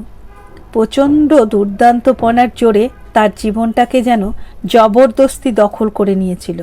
প্রথম পরিচয়েই সে যে কথাগুলো তাকে বলেছিল, অভিসম্পদ দেওয়ার ভঙ্গিতে বলেছিল, সেগুলো আজও তার কানে যেন সঙ্গীতের কথার মতো মোহ এবং মাধুরীও সৃষ্টি করে। সেদিন তার ভালো লাগেনি, প্রচণ্ড ক্রোধ হয়েছিল। দিব্যেন্দু প্রশ্ন করেছিল, তুমি বাঙালির মেয়ে? প্রশ্ন করেছিল অবশ্য তার এই রং, চোখ, চুল দেখে। সে বলেছিল, হ্যাঁ, বাঙালি মানে কালো সাঁওতাল নয়। সে কী রঙে, কী আচার ব্যবহারে। দিব্যেন্দু দমেনি, বলেছিল, ওগো বর্ণ গরবিনী, এত গরব ভালো নয়। এদেশ, এই ভারতবর্ষে সব সৌন্দর্য কালোতে, তার সব সাধনা কালোর জন্য। সাদা শিব কালীর প্রেমে পায়ে পড়েছেন, রাধারা কালোর জন্য দেহপাত করেছেন। এদেশের সব থেকে বড় মানুষ ভগবান বলে যাদের ডাকি, তারা হলেন রাম আর শ্যাম। পাঞ্জাবের কাশ্মীরে তোমার মতো অনেক রূপ দেখেছি, যেখানে আর্য সৌন্দর্য এসে কালো চুল, কালো চোখ নিয়ে অপরূপ হয়েছে। মার্জার সুন্দরী, তোমাকেও আমি বলছি, কালো রূপের জন্য পাগল হতে হবে। অবশ্য আমি নই, যদিও আমি কালো। কথাগুলো হয়েছিল তাদের পরিচয়ের প্রথম দিন। ঝগড়ার মধ্যে সে বিচিত্র পরিচয়। দিল্লির কনস্টিটিউশন হাউস। বিপাশা তখন সদ্য বিয়ে পাশ করেছে। মিশনের চাকরিটা তখনও নেয়নি। তারা চেয়েছেন তাকে, কিন্তু সে ভেবেছে জীবনে তখনও সমস্যা, কোন পথ নেবে। Air hostess, all India radio, commercial ফার্মে receptionist, short hand type writing শিখে কোনো চাকরি, MA পাশ করে পাবলিক সার্ভিস কমিশন, স্কলারশিপ নিয়ে বিদেশে পড়ে আসা, অথবা মিশনের ওই শিক্ষাব্রত। মিশনের কাছে তার অনেক ঋণ। কয়েক বছর সে পড়েছে, তাদের প্রভাবও আছে ওই কৃতজ্ঞতার সঙ্গে। সে ভাবছে, সর্দার হরদয়াল সিংয়ের সে উপদেশ সে ভোলেনি। জানকে ধর্ম হয় জিন্দেগি, জিতা রহো, আনন্দ রহো, পৃথিবীর প্রথম আশীর্বাদ, শ্রেষ্ঠ আশীর্বাদ। জিন্দেগি সচ্চা হয়, আনন্দ মে বিনা আনন্দ সে জিন্দেগি ঝুটা, মিথ্যা। সে তাই বিচার করে দেখেছে, ভাবছে আনন্দ সে কোন পথে পাবে।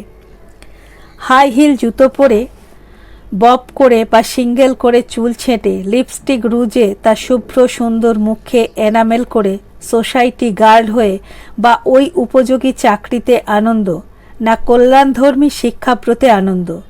প্রথম দিকটাই নিশ্চয়ই সে বেছে নিত, যদি এই কয়েক বছর মিশনারিদের সংস্রবে না আসত এবং সর্দার হরদয়াল সিংকে ভুলতে পারত। তার যে আজও মনে পড়ে তাদের সেই পিতা পুত্রের 4 জনের সঙ্গে যুদ্ধ, পুত্রের মৃত্যু, মৃত পুত্রকে ফেলে তাকে কাঁধে নিয়ে রাত্রির অন্ধকারে পাকিস্তান সীমারেখা পার হয়ে হিন্দুস্তানে চলে আসার সেই স্মৃতি, সেই ছবি। এখন সে থাকে একটা বোর্ডিংয়ে। কনস্টিটিউশন হাউসে আসতো তার বান্ধবীর কাছে। কনস্টিটিউশন হাউস বিচিত্র ক্ষেত্র। সারা ভারতবর্ষ, শুধু তাই কেন, বহিঃপৃথিবীর মানুষকেও শুদ্ধ নিয়ে সে এক মেলা বা জগন্নাথ ক্ষেত্র। কেরানি থেকে ICS MPদের বসবাস এখানে। এখানে কয়েকজন বান্ধবী তার ছিল। পুরুষ বন্ধু আজও তার জোটায়নি সে। চিত্ত তার ওদিকে যেন উন্মুখী হয়নি, বরং একটু বিরূপ এবং বিমুখী ছিল। তার জীবনের নিষ্ঠুর অভিজ্ঞতা, তার দুঃখ কষ্ট তাকে শুধুই ঠেলত তখন। শক্ত হয়ে আগে নিজে দাঁড়াও। এই 21-22 বছরের জীবনে, সেই 12 বছর থেকে সে তো দেখে এসেছে পুরুষের নারী দেহ লোলুপতা, পিশাচ বর্বর পশুদের সে মূর্তি তার মনে পড়ে। তারপর অনেক অনেক দেখেছে। পুরুষের মধ্যে প্রেমে তার বিশ্বাস নেই তখন। তার বান্ধবী মারাঠি মেয়ে যশোদাবাই তাকে বলতো, ইউসি বিয়াস, তুমি যদি মুঘল আমলে দিল্লি আসতে, তাহলে কোন দিন তুমি লাল কিঙ্কর বাদশাহী হারামে গিয়ে ঢুকতে। লাল কুঁয়োরের মতো তুমিই চালাতে তামাম হিন্দুস্তানের শাসন, আর বাদশাহ জাহানদার মতো কোনো শাহ বিহবল দৃষ্টিতে চেয়ে দেখত এই 20th সেঞ্চুরির আজাদ হিন্দুস্তানের ডেমোক্রেসি তোমার লাককে ব্যাটলাক করে দিয়েছে। সে বলতো, তাহলে তুমিও বাদ যেতে না যশোদা? আমি অন্তত বাদশার কানে তুলে দিতাম, অমুক ঠিকানায় যশোদা নামে একটি মারাঠি সুন্দরী আছে, তাকে না আনলে জাহাপনার হারামের শোভায় খুঁত থেকে যাচ্ছে। যশোদাবাইয়ের স্বামী সেন্ট্রাল গভর্নমেন্টের চাকরি করে, দিল্লিতে বদলি হয়ে এসেছিল বছর কয়েক আগে। একটা বাচ্চা। যশোদা সত্যি সুন্দরী মেয়ে। ওর সঙ্গে আলাপ হয়েছিল কলেজে। প্রাইভেটে আইএস পাশ করে এসেছিল দিল্লিতে, এসে বিয়ে দিচ্ছিল। স্বামীর উপাধি তলোয়ারকর, চাকরি করত। এখানে এসে উচ্চাকাঙ্ক্ষা জেগেছিল, ফরেন অ্যাফেয়ার্সে ঢুকে দেশান্তরে ঘোরে। তাকে নিজের যোগ্যতার সঙ্গে স্ত্রীর বিদেশবাসের যোগ্যতার প্রয়োজন আছে। যশোদারও সে দুরাকাঙ্ক্ষা ছিল। তাড়াতাড়ি সে নিশ্চিত রূপে একেবারেই বিএ পাশের আশায় কলেজে ভর্তি হয়েছিল। আলাপ ওর সঙ্গে কলেজেই, মিশনারিদের পরিচালিত একটি মেয়েদের কলেজের সান্ধ্য বিভাগে। সেখানে বেশিরভাগই অ্যাংলো ইন্ডিয়ান এবং খ্রিশ্চান। এরা দুজন হিন্দু বলে আলাপের ক্ষেত্রটি অনুকূল হয়ে উঠেছিল।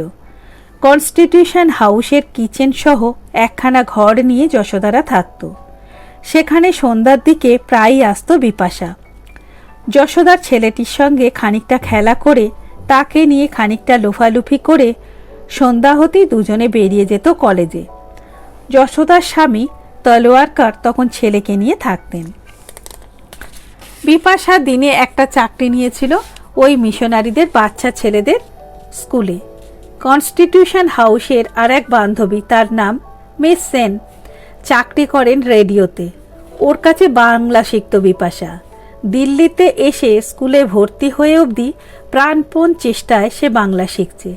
বারবার তার গায়ের রং, চোখ আর চুলের রং দেখে লোকে তার বাঙালিত্বকে সন্দেহ করেছিল।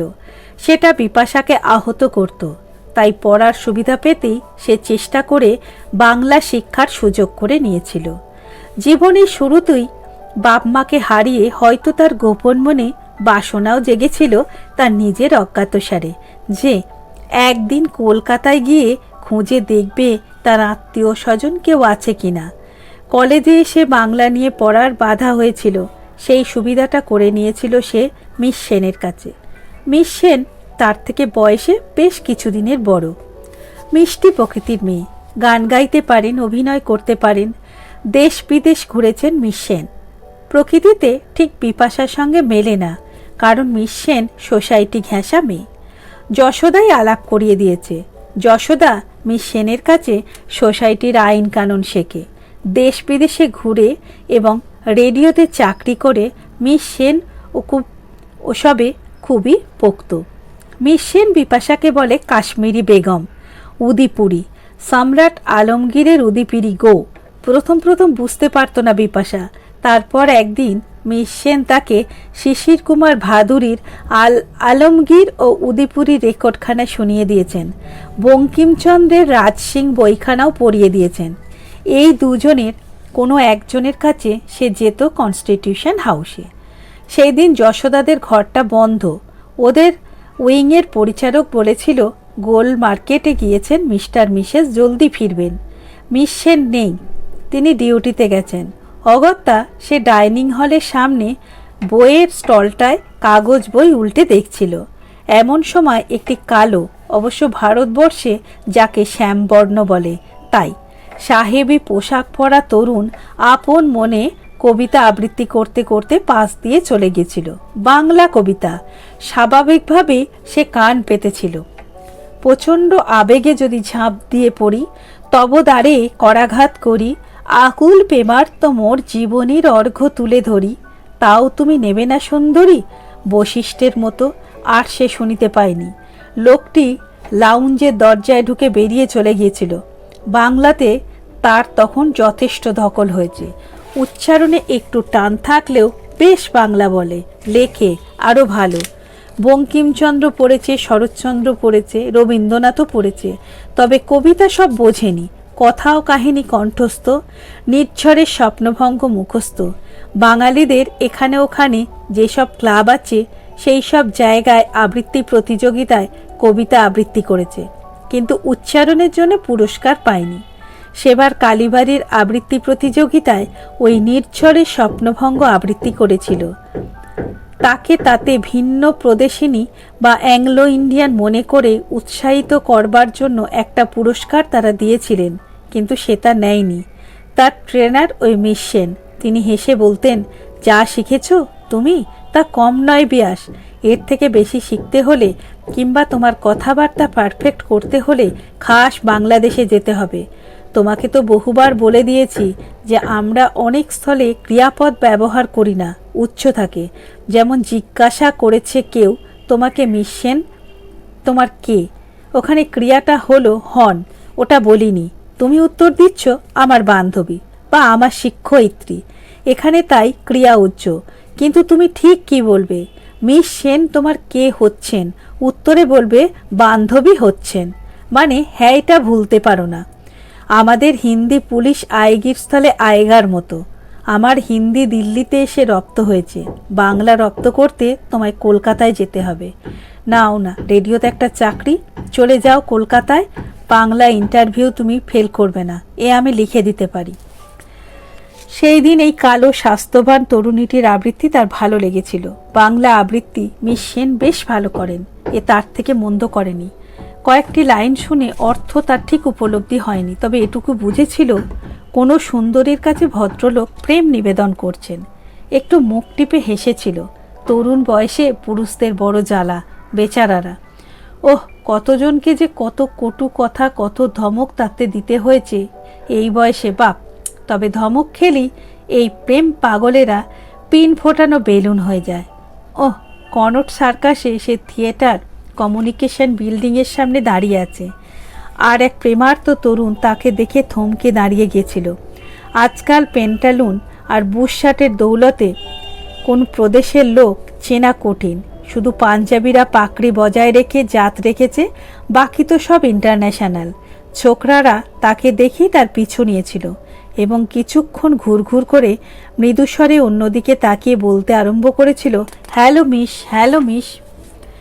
একবার পকেট থেকে একগোছা নোট বের করেছিল, গুনে দেখার ছল করে পরিমাণের বহরটা বুঝিয়ে দিয়েছে বোধহয়, পকেটে পুড়েছিল। তিক্ত কৌতুকে সে তীর্যক দৃষ্টিতে সবই দেখছিল। সেই সম্পর্কে ছোকরাও সচেতন ছিল এবং তাতেই উৎসাহিত হয়ে একটু কাছে এসে বলেছিল, কফি হাউসে এক কাপ কফি খাওয়া সম্পর্কে কি বলেন আপনি? সে তার মুখের দিকে ভাবলেশীনভাবে তাকিয়েছিল, ভাবছিল মারবে এক চর, অথবা স্যান্ডেলটা খুলে পটাপট ঘা কতক। ছোকরা সম্ভবত মৌনং সম্মতির লক্ষণ ভেবে অধিকতর উৎসাহের সঙ্গে বলেছিল, তারপর একখানা ট্যাক্সিতে কুতুব মিনার পর্যন্ত, কি বলেন আপনি? বলেই সে একটা ধাবমান খালি ট্যাক্সি ডেকেছিল। ট্যাক্সি সঙ্গে সঙ্গে বিপাশা এইবার মৃদুস্বরে ডেকেছিল, পুলিশ। পুলিশ শুনতে পায়নি, কিন্তু সেই ছোকরা শুনতে পেয়েছিল এবং যেন আতকে চমকে উঠেছিল। বলেছিল, কি, কেন? পুলিশ আবার ডেকেছিল সে একটু গলা উঁচু করে, অথচ হাসিতে তার ভেতরটা যেন ভেঙে পড়ছে।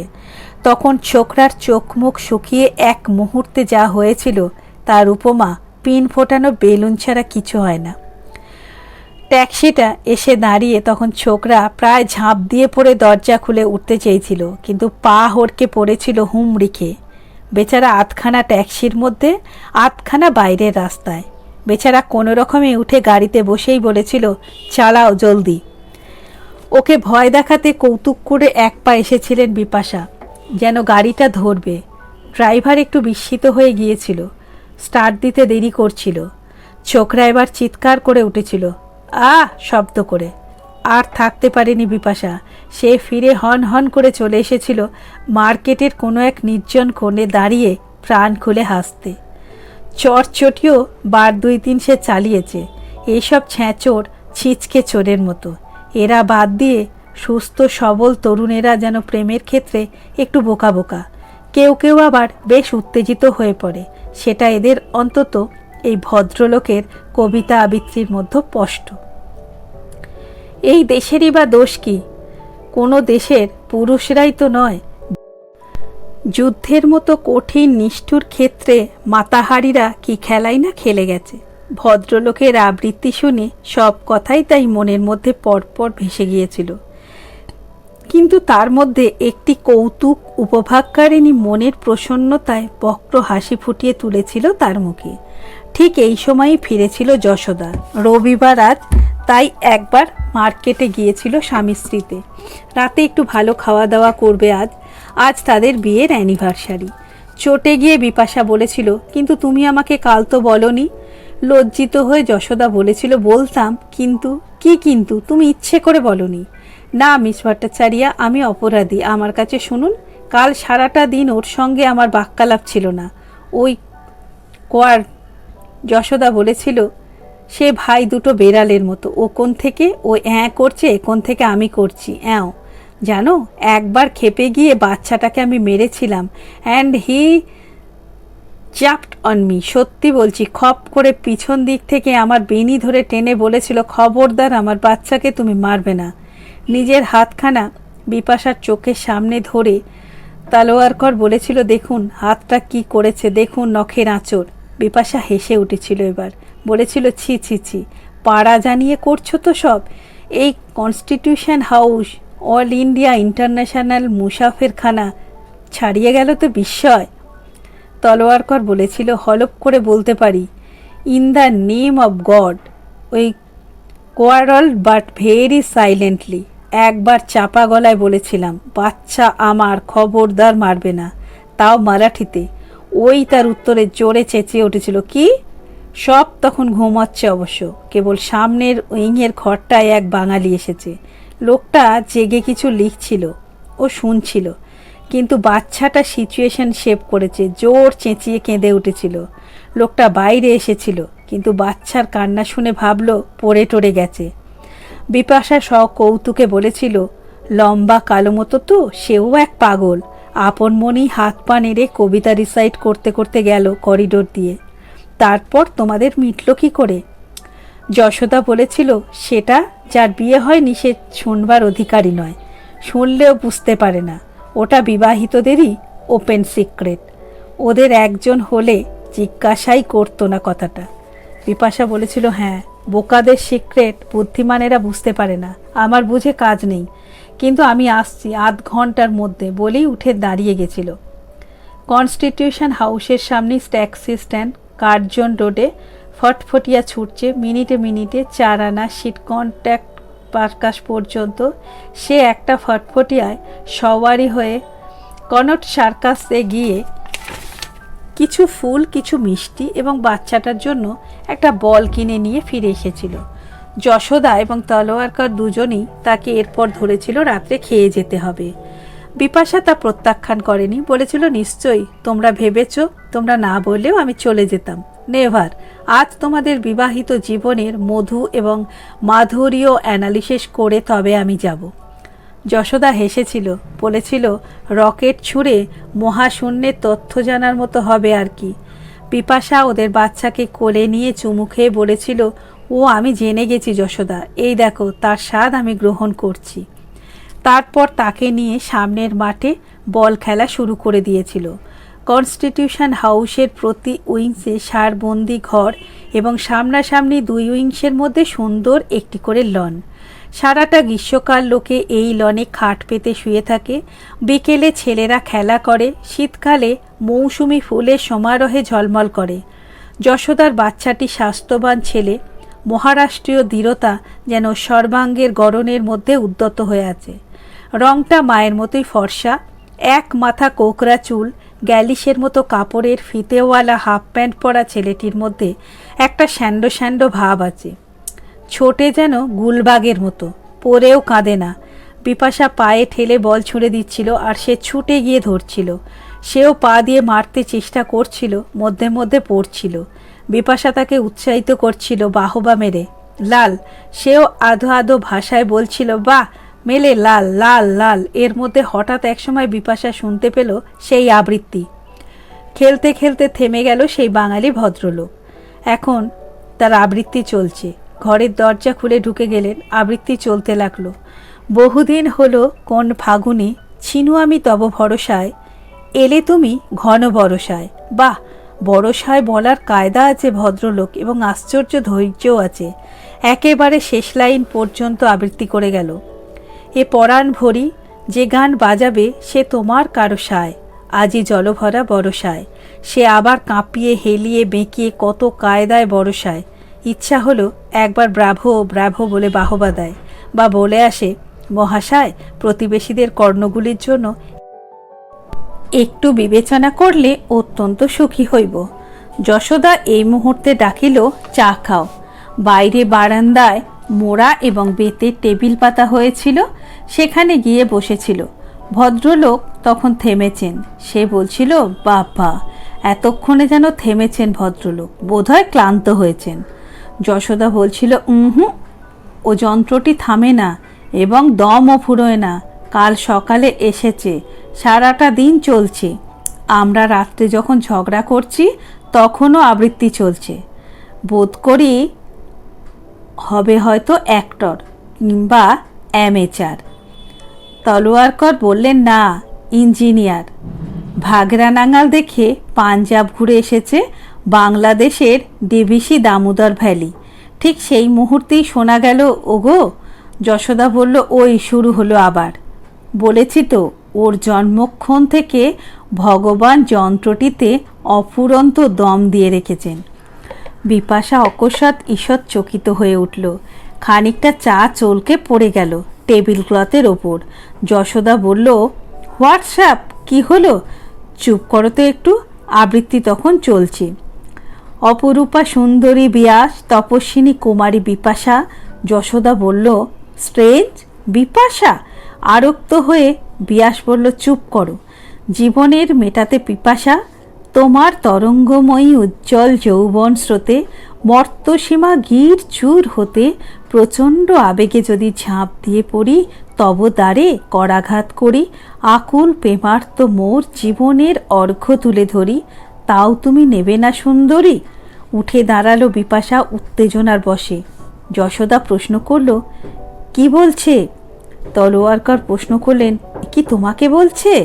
বিপাশা বলল, ঠিক বুঝতে পারছি নি। তোমাকেও জানবে কি করে? ঠোঁটে আঙুল দিয়ে চুপ করে থাকতে বলে স্থির হয়ে আবৃত্তি শুনছিল বিপাশা। চোখের পলক পড়েনি। আবেগের সঙ্গে আবৃত্তি করে চলেছিল ভদ্রলোক। দিব্যেন্দু তখন ভদ্রলোক ছাড়া তো অন্য অভিধা ছিল না, যদিও বিপাশার মনে হচ্ছিল অতি বুদ্ধিমান অভদ্রলোক।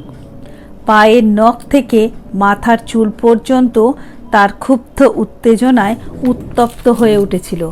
আবৃত্তি চলছিল, দেখতে পাচ্ছিল বিপাশা। ঘরের ভিতর আরাম কেদারায় বসে হাত নেড়ে লোকটা আবৃত্তি করে চলেছে। আমি তো বশিষ্ঠ সম শোকতপ্ত মৃত্যুকামী নহি, আমি আসিয়াছি আজি উন্মাদ উল্লাস রাশিবহি। আমার জীবনপণে আসিয়াছি নিতে তোমা যিনি, শুনিয়াছি ওগো তপস্বিনী, খুলিয়া সবার পাশ সেই পাশে রয়েছ বন্দিনী। ফিরে যেতে আমি আসি নাই, নির্ভীক পৌরুষ বলে আমি তব ব্রত ভঙ্গ চাই। ঝাঁপ দিয়ে তব জলতলে খুলিয়া তোমার পাশ পুষ্পমালা দিব তব গলে। বিপাশা ঘুচায়েছিল পাশ, সে কোন অতীতে আজ তুমি হয়েছ বিয়াস। তা ধ্বনিত সঙ্গীতে ও ইঙ্গিতে প্রকাশ। ডাকিতেছ এসো প্রিয়, এসো বন্ধু, মিটাও তিয়াস আমার বিয়াস। শেষ হলো আবৃত্তি। মুহূর্ত কয়েক অপেক্ষা করল বিপাশা, আরও আছে কি না বুঝতে। তারপর হন হন করে গিয়ে দরজায় টোকা মেরে বলল, may I come in? Yes please come in. উঠে দাঁড়িয়েছিল দিব্যেন্দু এবং কুণ্ঠিতভাবে বলেছিল, প্লিজ বি সিটেড। না। আপনি ওই কবিতা আবৃত্তি করছিলেন? কণ্ঠস্বর তার সংযত, কিন্তু তার উত্তাপ স্পষ্ট। ইংরাজিতেই বলল সে। দিব্যেন্দু বলেছিল, কেন বলুন তো? আপনি যেন বিরক্ত হয়েছেন মনে হচ্ছে। হ্যাঁ হয়েছি। চিৎকারের জন্য? না, চিৎকারের জন্য নয়। আমি জানতে চাই এই কবিতার কবি কে? আপনি? হ্যাঁ। আমার অক্ষমতা আমি জানি, কিন্তু আবেগ আমি সামলাতে পারিনি। পাঞ্জাবে বিয়াস নদীতে সাঁতার দেওয়া খুব কঠিন। আমার বন্ধুদের সঙ্গে বাজি ফেলে তাতে সাঁতার দিয়েছি এবং ডুবে জলের তলা থেকে পাথর তুলে এনেছি। বাজি জিতেছি, এই আমার ট্রফি। টেবিলের ওপর একটি গোল পাথর পড়েছিল, সেটা দেখিয়েছে দিব্যেন্দু, আর দেখিয়েছিল একটা রূপোর সিগারেট কেস। বিপাশা বিস্মিত হয়েছিল গল্পটা শুনে, এবং তাতেই সে একটু থমকে গিয়েছিল। না হলে হয়তো ঘটনার স্রোতে আকস্মিকভাবে প্রপাতের আবর্ত ও গর্জনের সৃষ্টি করত। এক মুহূর্ত চুপ করে ভেবে দেখতে তাকে হয়েছিল, কিন্তু সবই মিথ্যে বলে মনে হয়েছিল। ওরা সব পারে, বিশেষ করে বাঙালিরা এই কল্পনার ক্ষেত্রে ওস্তাদ। সব মিথ্যে, সবটা বানানো। সে নিশ্চয়ই রাগ করে আসবে, কৈফিয়ত চাইবে বলে নুড়িটা রেখেছে, এবং সিগারেট কেস দোকানে পাওয়া যায়। বিপাশা টেবিলের ওপর থেকে নুড়িটা নিয়ে দেখে ব্যঙ্গ করে বলল, এটা বুঝি বিয়াস নদীর কুমারী হৃদয়? খুব ভালো বলেছেন, চমৎকার বলেছেন। ওইটাই বিয়াসের কুমারী হৃদয় বা তার ভগ্নাংশ। ওই কুমারী হৃদয়টা ছুঁড়ে যদি আপনার কপালে মারা যায় তাহলে কেমন হয়? বিস্মিত হয়ে দিব্যেন্দু বলেছিল, কেন? তা মারবেন কেন? কারণ আপনি একটি চতুর মিথ্যেবাদী। যা বলেছেন তা মিথ্যে, নিছক মিথ্যে। তার মানে কি বলছেন আপনি? ঠিকই বলছি। বাঙালিরা কবিতায় গল্পে ওস্তাদ, মিথ্যে খুব বানাতে পারে। আপনি কাল সন্ধেতে এই কবিতা রচনা করেছেন, এখানে বসে ওই ঘরে আমাকে দেখে, আমার নাম শুনে। আমার নাম বিপাশা, ডাক নাম বিয়াস। শরৎচন্দ্রে সেই বাঙালি ছেলে যে বর্মী মেয়েটার কাছে মিথ্যে কান্নার সুরে বাংলায় তোর ওই হাতের আংটিটাও দেড়ে নিয়ে যাই বলে প্রতারণা করেছিল, তাতে আর আপনাতে কোনো প্রভেদ নেই। একটু ভুল আপনার হয়েছিল, আপনি জানতেন না যে আমি বাংলা জানি। এতগুলো মারাত্মক অভিযোগের কথা দিব্যেন্দুর কাছে এই শেষের কথাটায় চাপা পড়ে গিয়েছিল। সে সবিস্ময়ে বলেছিল, আপনি বাংলা জানেন? জানি না তো কবিতাটা নিয়ে এত প্রশ্ন করলাম কি করে? তাই তো। এবার বিপাশা বলেছিল বাংলাতেই। এতক্ষণ ইংরাজিতেই কথা হচ্ছিল। বলেছিল, আমি বাংলা জানি, আমার নাম বিপাশা এবং বিয়াস সেই আগেই বলেছি, তা আপনিও জানেন, এবং আমি নিজে বাঙালি। আপনি বাঙালি? বাঙালির মেয়ে? অসম্ভব। ইংরাজিতে বলছিল দিব্যেন্দু। বোধহয় ভুলতে পারছিল না বিপাশার চমৎকার ইংরাজি এবং তার গায়ের রং। বাংলায় বলুন। অনেক অশুদ্ধ খারাপ ইংরাজি শুনেছি, বাংলায় বলুন। বাঙালি আপনি? মানে বাংলাদেশেই জন্মেছেন? না, আমি বাঙালির মেয়ে। বাঙালি বাঙালি হলেই গায়ের রং সাঁওতালদের মতো কালো হয় না, এবং আচার ব্যবহারেও তারা বর্বর অসভ্য হয় না আপনার মতো। অসভ্য বর্বর মিথ্যেবাদী কোথাকার বলেই সে হনহন করে চলে এসেছিল। দিব্যেন্দু এবার ডেকেছিল, শুনুন। কি? আপনার রঙের আর রূপের খুব অহংকার না? আর মর্যাদারও খুব তেজ না? নিশ্চয়ই সেটা মিথ্যে নয়। দিব্যেন্দু ঘাড় নেড়ে বলেছিল, আপনি বাঙালিও নন, ভারতবাসীও নন। কি বলছেন আপনি? ঠিকই বলছি। হলে আমি কালো বলে সাঁওতাল বলতেন না। ইস্কাপন চিরদিনই ইস্কাপন, ওটা ইংরেজদের কথা। ভারতবর্ষের কালো ইস্কাপন নয়, কালো হচ্ছে তার জীবন আলো করা রূপ। আপনি জানেন আর্যদের রাঙাটে সাদাটে রূপ এখানে এসে চোখে চুলে কালোকে শিরোধার্য করে ধন্য হয়েছে। পাঞ্জাব কাশ্মীর যান, প্রমাণ পাবেন। সাদা দেবতা শিব এখানে কালো মেয়ের পায়ের তলায় ধন্য হয়েছে। গৌরী রাধারা কালোদের প্রেমে ঘর ছেড়েছে। ভারতবর্ষে মানুষের মধ্যে দুজন ভগবানের অবতার, একজন রাম আর একজন শ্যাম। শুভ্র বর্ণ গরবিনী আপনি এদেশের মেয়ে হলে আপনিও একদিন কালো কারুর জন্য পাগল হবেন। আমি নির্দোষ, আমাকে কটু কথা বললেন বলে কটুভাবেই বললাম। কথার বাঁধুনি শুনে অবাক হয়েছিল বিপাশা। দিব্যেন্দু একটু হেসে বলেছিল, আমি বলছি না যে আমার জন্য, কারণ আমিও কালো। তলোয়ারকর কখন এসে ঘরের দোরে দাঁড়িয়েছিল, সে এবার এসে ঘরে ঢুকেছিল। ইংরাজি কথাবার্তা সবই সে বুঝছিল, বোঝেনি শুধু বাংলাটুকু। সে এসে বিপাশাকে বলেছিল, মিস ভট্টাচারিয়া, যশোদা ডাকছে তোমায়। আর না, যথেষ্ট হয়েছে, তুমি যাও, আমি ওর সঙ্গে দুটো কথা বলে যাই। বিপাশা চলে এসেছিল এবং তিক্ত বিরক্ত চিত্তে চুপ করে বসেছিল।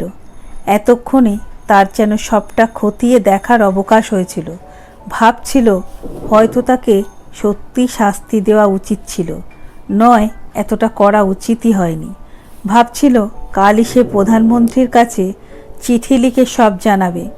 ও কে, ওর ঠিকানা কনস্টিটিউশন হাউসের রিসেপশনই পাওয়া যাবে।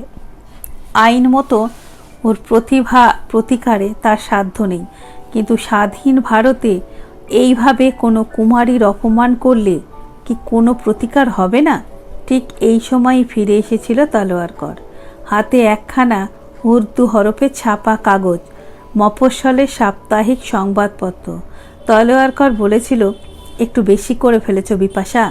ভুরু কুঁচকে সপ্রসন্ন দৃষ্টিতে তাকিয়েছিল সে।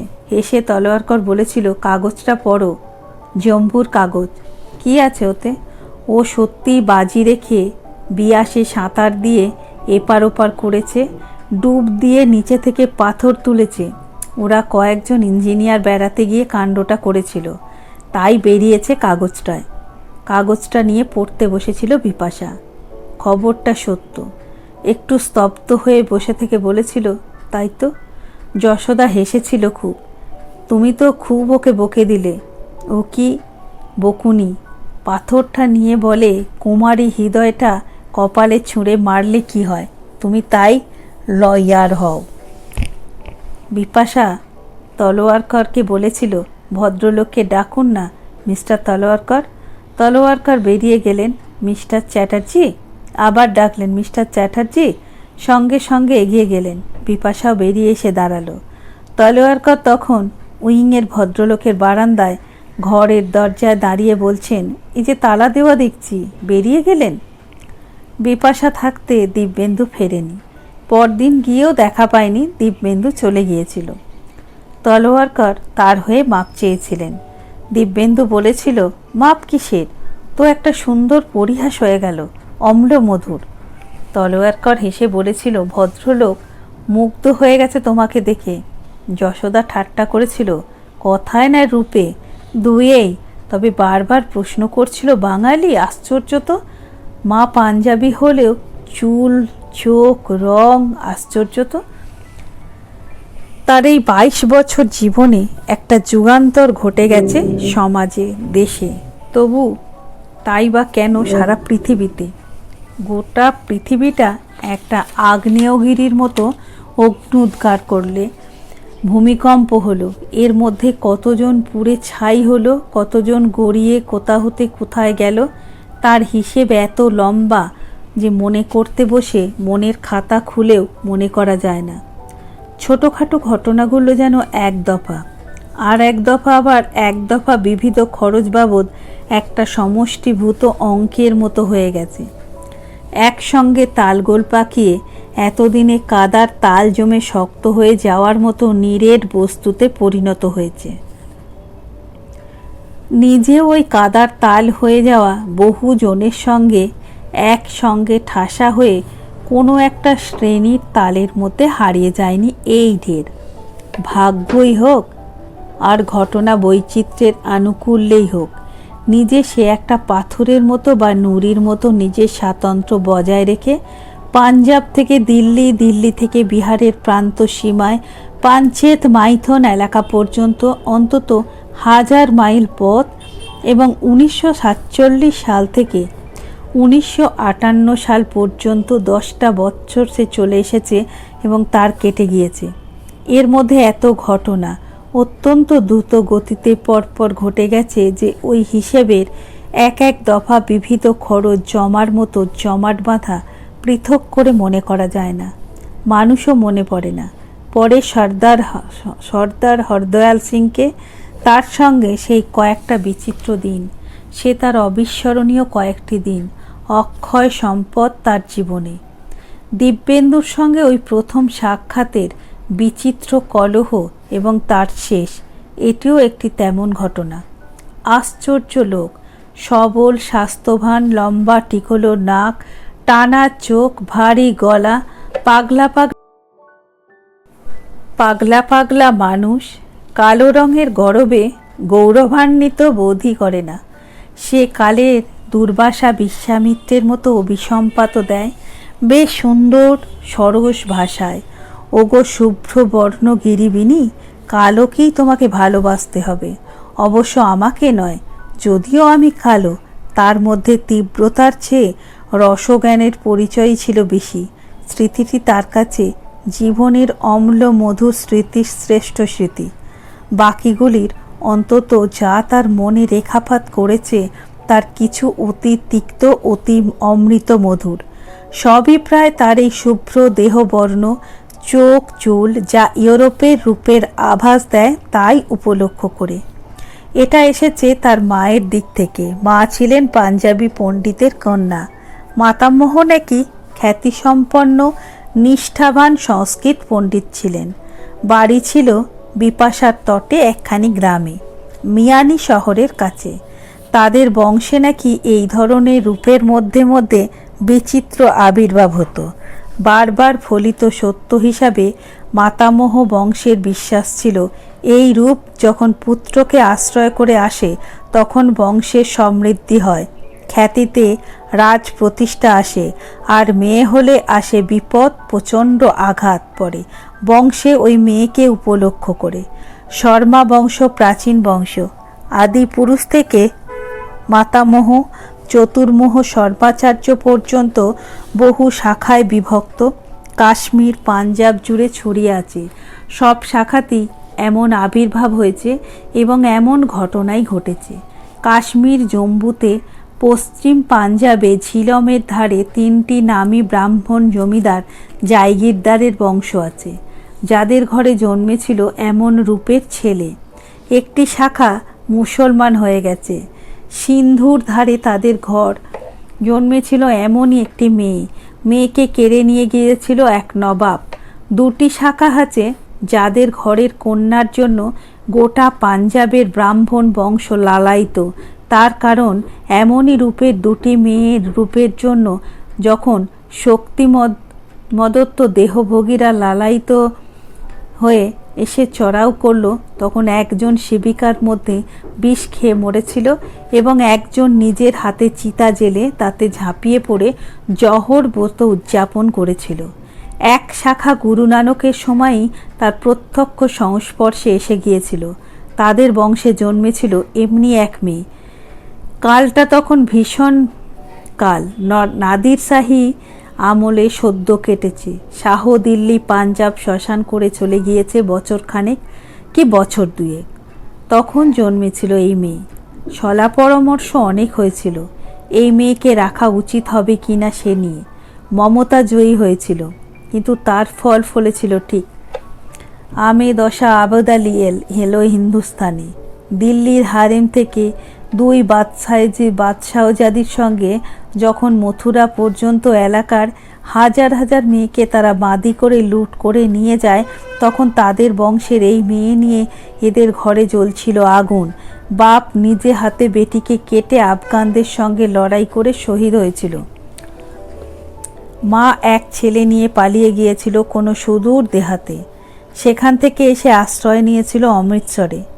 এক পুরুষ বাদে ছেলের এক ছেলে হয়েছিল। এমনি ছেলে, যে ছেলে পাঞ্জাব কিশোরী হরি সিংয়ের সঙ্গে কাবুল লুটে এসেছিল।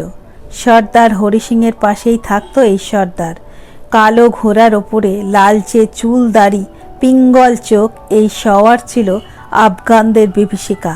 সর্দার নিজেও মরেছিল যুদ্ধে এবং এই বংশ এইখানেই শেষ। মায়ের কাছে শোনা তার এইসব কথা। তার মা কুসংস্কারাচ্ছন্ন ছিলেন না। বাঙালি ব্রাহ্মণ পুত্রের সঙ্গে বিবাহই তার অন্যতম প্রমাণ। মিয়ানি স্কুলে তরুণ অধ্যাপক নগেন্দ্রনাথ ভট্টাচার্য তখন সবে এসেছেন। লাহোরের বাঙালিদের কালীবাড়ির বাঙালি ব্রাহ্মণ পূজারীর ছেলে। লাহোর স্কুলে এবং কলেজে পড়ে বিএ পাশ করেছেন দর্শনে। তার ইচ্ছে হয়েছিল বেদ অধ্যয়নের। মাতামহ তখন গ্রাম থেকে শহরে গিয়েছেন। স্কুলে সংস্কৃতের শিক্ষকতা করতেন।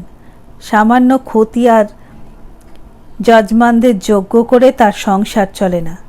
নতুন জমানা তখন আসছে। লাহোর জালিয়ানওয়ালাবাগ হয়ে গেছে। 1932 সাল। সংসারে স্ত্রী এবং একমাত্র কন্যা বিপাশার মা বেদবতী তখন কিশোরী। একটি ছেলে ছিল, সে মারা গেছে। কন্যার ছিল পরম সমাদর। বেদবতীকে কালের হাওয়ায় স্কুলে পড়িয়েছিলেন। সে সেবারে স্কুলে শেষ পরীক্ষা দেবে। নগেন্দ্রনাথ তাকে কিছুদিন পড়িয়েছিলেন। তা থেকেই দুজনে দুজনের প্রতি অনুরক্ত হন। তাই নগেন্দ্রনাথের প্রতি কন্যার অনুরাগ লক্ষ্য করে পণ্ডিত চতুর্মুখের স্ত্রী যখন শঙ্কিত হয়ে স্বামীকে সাবধান করলেন, পণ্ডিত চতুর্মুখ বলেছিলেন, দাঁড়াও, আগে নিশ্চিত হয়নি। কন্যাকে ডেকে জিজ্ঞাসা করেছিলেন, মা, এ কি সত্য? কন্যা নতমুখী হয়ে নিরুত্তর ছিল। পণ্ডিত চতুর্মুখ বলেছিলেন, নিরুত্তর থাকলে তো চলবে না মা, আমায় যে সঠিক জানা প্রয়োজন, উত্তর যে আমার চাই। বেদবতী এবার বলেছিলেন, হ্যাঁ। চতুর্মুখ শাস্ত্রী শর্মা এবং নগেন্দ্রনাথকে জিজ্ঞাসা করেছিলেন। তারপর নিজেই উদ্যোগী হয়ে বিবাহ দিয়েছিলেন। স্ত্রীকে বলেছিলেন, জামানা বদলেছে, মনকে বদলাও, কন্যা সুখী হবে। আর নগেন্দ্রনাথ বাঙালি হোক, ব্রাহ্মণ, শাস্ত্রজ্ঞ। তখন 1934 সাল। 1938 সালে জন্মেছিল ওই মাতামহের গ্রামের বাড়িতে বিপাশার তটপ্রান্তে এই শুভ্রবর্ণ নীল নয়না শুভ্রভন কেশিনী কন্যা। বেদবতী শিউরে উঠেছিলেন। এ কি হলো? তার পিতৃবংশের অভিশাপ এসে লাগলো তার সংসারে বাঙালিকে বিবাহ করার জন্য। নগেন্দ্রনাথ হেসে বলেছিলেন, তাহলে এবার উল্টো হবে। আপনাদের কুলে পুত্র এনেছে সমৃদ্ধি, কন্যা এনেছে বিপদ। এবার কন্যার বংশে এসে কন্যা আনবে সমৃদ্ধি, পুত্র আনবে বিপদ। তখন পণ্ডিত চতুর্মুখ কন্যা জামাতাকে রেখে ঋষিকেশে চলে গেছেন। তার স্ত্রী বেদবতীর মা মারা গেছেন। ঋষিকেশে থেকে তিনি পত্রযোগে জানিয়েছিলেন, আমার মনে হয় নগেন্দ্রনাথ ঠিকই বলেছেন, এই কন্যা শুভ সমৃদ্ধিদায়িনী হবে, আনন্দের কারণ হবে, শোক দুঃখকে দূর করবে। ওর নাম রেখো বিপাশা। বিপাশার মতো শোক দুঃখ পাশ মোচন করবেও। বিপাশার তটে ওর জন্ম। নগেন্দ্রনাথের নাম পছন্দ হবে কিনা জানি না, কারণ বাঙালি মেয়েদের নাম বড় আধুনিক, তবে আমার কথা মানলে সুখী হব। নগেন্দ্রনাথ খুশি হয়ে স্ত্রীকে বলেছিলেন, পণ্ডিত চতুর্মুখের কথা মিথ্যে হবে না, ও আমাদের বিপাশা। দুঃখ যখনই পাশে জড়াবে তখনই ডাকবো বিপাশা। ডুরি খুলে দে তো মা, ব্যাস খুলে যাবে। ডাক নাম হবে বিয়াস। মিয়ানি থেকে বাবা এসেছিলেন শিয়ালকোটে। তখন এমএ পাশ করেছেন প্রাইভেটে এবং শিক্ষক থেকে হয়েছেন অধ্যাপক। তখন তার বয়স 5-6 বছর। মা মারা যান যখন, তখন তার বয়স 10। 1948 সালে প্রথম এর মধ্যে এই আলোচনা সে অনেক শুনেছে। মাসে একদিন বা দুদিনই এই আলোচনা উঠত। বাড়িতে 4টি ভাষার প্রচলন ছিল, গুরুমুখী, উর্দু, বাংলা, ইংরাজি। সে যতক্ষণ থাকতো ততক্ষণ আলোচনা চলতো ইংরাজিতে, নয় বাংলায়। গুরুমুখী আর উর্দু তার মাতৃভাষা, জন্মমৃত্তিকার ভাষা। বাংলা তার পিতৃভাষা, ইংরাজি তার শিক্ষার ভাষা। মা ছিলেন রুগ্ন। প্রথম জীবনে রুগ্ন ছিলেন না। তার জন্মের পর দ্বিতীয় সন্তান হয়েছিল ছেলে, তৃতীয় সন্তানও ছেলে। তারা সূতিকাগারেই মারা যায় এবং মায়েরও জীবন সংশয় হয়। ফলে তিনি রুগ্নই হয়ে গিয়েছিলেন। রুগ্ন দেহে এই আলোচনা করতে গিয়ে উত্তেজিত হয়ে উঠতেন। তার খেয়াল থাকতো না যে সেখানে সে উপস্থিত আছে। বাবা বলতেন, বেদবতী, ডোন্ট ফরগেট বলে ইশারা করে তাকে দেখিয়ে দিতেন। প্রথমে মা চুপ করতেন। প্রথম সেও ধরতে পারত না। তারপর মাও থামতেন না। সেও বুঝতে পারত। মা বলতেন, নো, সি মাস্ট নো। বাবা বলতেন, বিয়াস, যাও বাইরে খেলা করোগে। সে উঠে গিয়েও বাইরে আড়াল থেকে শুনত। বাংলা ইংরাজি যতদিন ভালো আয়ত্ত না হয়েছিল ততদিন সব বুঝতে পারত না। বাবা তাকে মিশন স্কুলে পড়তে দিয়েছিলেন। বাড়িতে ইংরাজি তিনি শেখাতেন। বাংলাও শিখেছিল তার কাছে। তিনি কথা বলতেন তার সঙ্গে বাংলাতে। আজ মনে পড়ে, রবীন্দ্রনাথ সে কিছুতেই বলতে পারত না। বলতো রবীন্দ্রনাথ। বাবা ইংরাজিতে বলতেন, নো, নট রবীন্দ্রনাথ, সে রবীন্দ্রনাথ। ইংরাজিতে চেষ্টা করে রবীন্দ্রনাথ এসেছিল, কিন্তু রবীন্দ্রনাথ আসেনি। বাবার নাম নগেন্দ্রনাথ থেকেই গিয়েছিল দিল্লি আসা পর্যন্ত। তাই বা কেন, তার অনেক পর পর্যন্ত। তার মা বাবার কাছে বাংলা খারাপ শেখেননি, কিন্তু উচ্চারণ তার এমনি ছিল। বলতেন, ভাগ্য রখতে পারো নাই, কথা সত্য হয় না। তুমি বললে ভি সত্য হয় না। সাধনা থাকলে রখতে তুমি পারো। আগে থেকে জানলে ব্যবস্থা করতে পারো। তুমি ইংরাজি শেখাচ্ছ, মেম বানাচ্ছ মেয়েকে, পথ তো তুমিই খুলে দিচ্ছ। এই কন্যার বিপদ আসে, কোন বিপদ আসে হিসাব করো। ধর্ম নাশ হয়, ধর্ম রাখতে গেলে কন্যার জীবন যায়, সংসার নষ্ট হয়। কন্যাকে মেম সাহেব বানাচ্ছ, তুমি তো নিজে হাতে ধর্ম ওর নাশ করছো। বাবা নগেন্দ্রনাথ অনেক বোঝাতেন। বলতেন, দেখো, আমাদের ধর্মে নিজেকে মেরে ধর্ম বাঁচানো, সেটা তো হেরে যাওয়া। আমি ওকে এমন বিদ্যার বল দিচ্ছি যাতে মরবার আগে ধর্ম যে নাশ করতে আসবে তাকেও সে মারতে পারবে। তার মা তিক্ত হাসি হেসে বলতেন, হ্যাঁ, তুমি বাঙালি, তুমি বলছো এ কথা সাজছে, কিন্তু তোমার শরম হওয়া উচিত ছিল আমার কাছে এ কথা বলতে। পাঞ্জাবের মেয়ের কাছে এ কথা বলছো তুমি। একদিনের কথা তার মনে আছে। বাবার ছিল অসাধারণ সহ্য শক্তি এবং কথা ছিল মিষ্ট, কিন্তু সেদিন সহ্য শক্তি বোধহয় ভেঙে পড়েছিল। তাই কথাও হয়েছিল ধারালো এবং কণ্ঠস্বর হয়েছিল তীক্ষ্ণ।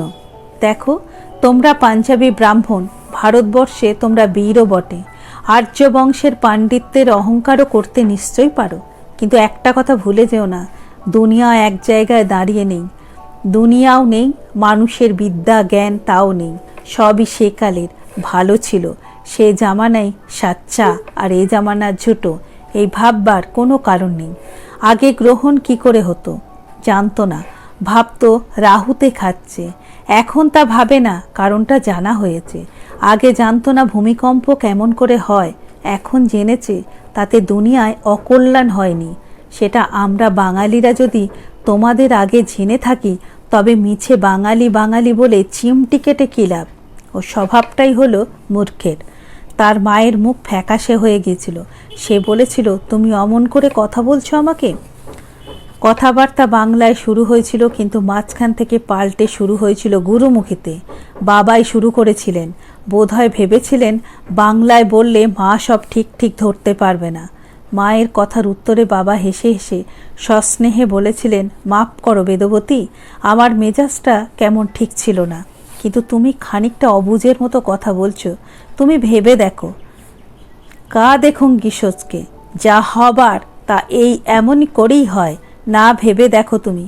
তোমাকে আমি তো বুঝিয়ে বলেছি অনেকবার, সৃষ্টির বিধান বৈচিত্র্যে কতকাল আগের কোন মহাপূর্বপুরুষ এমন রূপ হয়েছিল। হয়তো যে সে প্রথম পূর্বপুরুষটি মধ্য এশিয়া থেকে এসে এখানে তোমাদের বংশ স্থাপন করেছিলেন, তার হয়তো এমন রূপ ছিল, কিংবা কেউ এনেছিলেন জয় করে ইউরোপ থেকে, বা সেই সব গ্রিকরা এসেছিলেন এখানে, তাদের কোনো না কোনো কন্যাকে জয় করে নিয়েছিলেন। তার ছিল এরকমই রূপ। সেই রূপ বিচিত্র নিয়মে কয়েক পুরুষ পরে পরে এইভাবে প্রকাশ পায়। এই রূপটি বিচিত্র, বিশেষ করে সূর্য দেবতার আশীর্বাদ ধন্য এই ভারতবর্ষে। এ হলো ঘন সবুজের দেশ, শ্যাম শোভার দেশ। এখানে এই রূপ বহুর মধ্যে এক। কাজেই এই রূপ নিয়ে সেখানে মারামারি কাটাকাটি হতো। রাজারা ক্ষেপ্ত, নবাবরা ক্ষেপ্ত, জমিদাররা ক্ষেপ্ত, ডাকাতরা ক্ষেপ্ত, ডাকাত অবশ্য সবাই। কিন্তু সেই কাল আজ আর নেই। কাজেই দুদিক দিয়ে ভেবে দেখো যে এই মেয়ে অভিসম্পাত নিয়ে জন্মেছে, এমন দুর্ঘটনা ঘটবেই এই ভাবা ঠিক নয় বেদবতী। ওটা কাল আর পাত্র এই দুইয়ের জন্যে ঘটত। কাল পাল্টেছে, সুতরাং ও আর ঘটবে না। আবার পুরুষের বেলাতেও তাই। এমন পুরুষের একটা প্রতিষ্ঠা হতো সেকালে, দলপতি হয়ে যেত। দলপতি রাজার সবাই নজর পড়ত। দুটোই যে একেবারে গেছে তা বলবো না, তবে ওটাকে ভাগ্যচক্রের একটা বাঁধা ছকের মধ্যে ধরলে ভুল হবে। তাছাড়া ধর্ম, জাত এই নিয়ে গোঁড়ামিও ক্রমশ কমছে। বেদবতী বলেছিলেন, হ্যাঁ, জামানা বদল হয়েছে, এখন হয়তো ওকে কেড়ে নিয়ে যাবার দরকারই হবে না। আমি যেমন জোয়ানির আবেগে উচ্ছ্বাসে বাঙালি বাবুর মহব্বতীতে অন্ধ হয়েছিলাম, ও তেমনি কোনো ইংরেজ কি কোনো মুসলমান কি অন্য কোনো দেশের কোনো নওজোয়ানের সঙ্গে মহব্বতি করে এসে বলবে ওকেই আমি শাদি করব, তুমি বলবে নিশ্চয়ই বাধা কিসের, হায় আমার নসিব। তার বাবা আর কিছু বলেননি, উঠে চলে গিয়েছিলেন। সেদিন তার মা তাকে ডেকে সব কথা গুছিয়ে বলেছিলেন। সেই মন্ত্রমুগ্ধের মতো শুনেছিল। শেষে বলেছিলেন, তোর বাপ ইজ্জত মানে, কিন্তু দেখেছি ধর্মকে ঠিক মানে না। আমার নসিব, ও বুঝতে পারে না ধর্মকে বাদ দিয়ে ইজ্জতের মানে হয় না। রবীন্দ্রনাথের কথা কাহিনী পড়েছিস বেটি? পড়বি, বুঝতে পারবি। দেখবি এই পাঞ্জাবের শিখ লোকের কাহিনিয়া, ইতিহাসের বানানো গল্প নয়। দেখতে পাবি ধর্মের পর বিশ্বাস না থাকলে ইজ্জতের ওই জৌলুস, ওই জোশ, ওই মহিমা হয় না রে। নবাব বললে বেনি কেটে দাও সর্দার, ব্যাস তোমার ছুটি। সর্দার বললে উসকে সাথ শির ভি দুঙ্গা নবাব, কুছ শাস্তি লাও। গুরুবান্দা আপনার লেরকার কলিজায় ছুরি বসিয়ে মারল। নবাব বলল, ধর্ম ছাড়ো, नहीं तो अपना हाथ से लेरका को उखाड़ो। গুরু ধরম রাখলো, বাচ্চার কলিজায় ছুরি বসালো। বাচ্চা শেষ তক পুরা কলে ও গুরুজিকে ফতে অলক নিরঞ্জন। যাহা ইজ্জত হ্যায় উহাই ধর্ম হ্যায়, যাহা ইজ্জত ধর্ম নেহি হ্যায় উহা ইজ্জত নেহিয়া থাকতে পারে না। কখনো যেন ধর্ম ছাড়িসনি, এই বাত আমার তোকে বলা রইল। সেই দিন শুনতে শুনতে তার বারবার কান্না পাচ্ছিল। আবেগে সে আপনাকে হারিয়ে ফেলছিল। মায়ের কথা শেষ হলে সে বলে উঠেছিল, মা, হ্যাঁ বেটি, আমি জহর খেয়ে মরে যাব বাবাকে লুকিয়ে।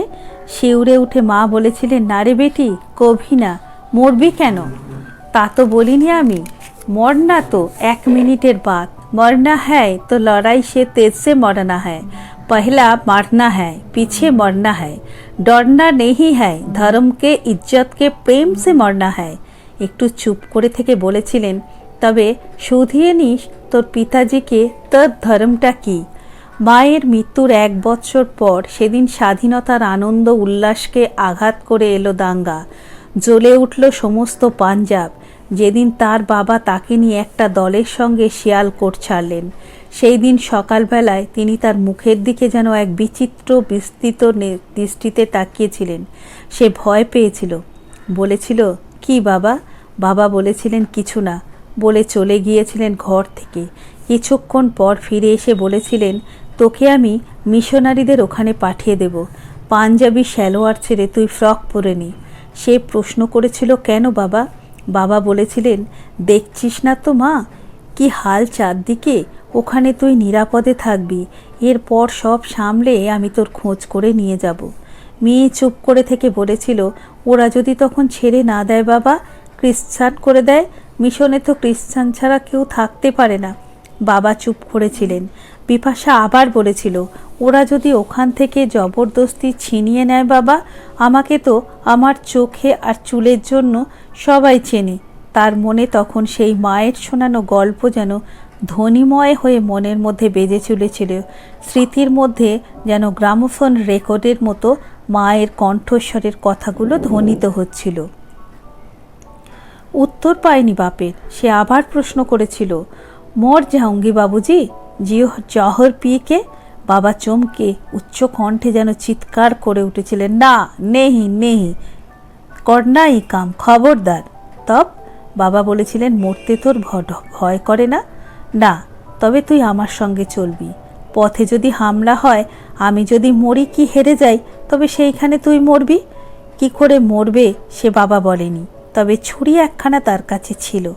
কিন্তু পথে যখন জঙ্গল থেকে বেরিয়ে হামলাদারেরা হাহা হল্লা করে তাদের দলের ওপর ঝাঁপিয়ে পড়ল, তখন সন্ধ্যার মুখ সব আপচা হয়ে তার মধ্যে বাবা যখন পড়লেন, তখন ছুরি তার কাজে লাগেনি।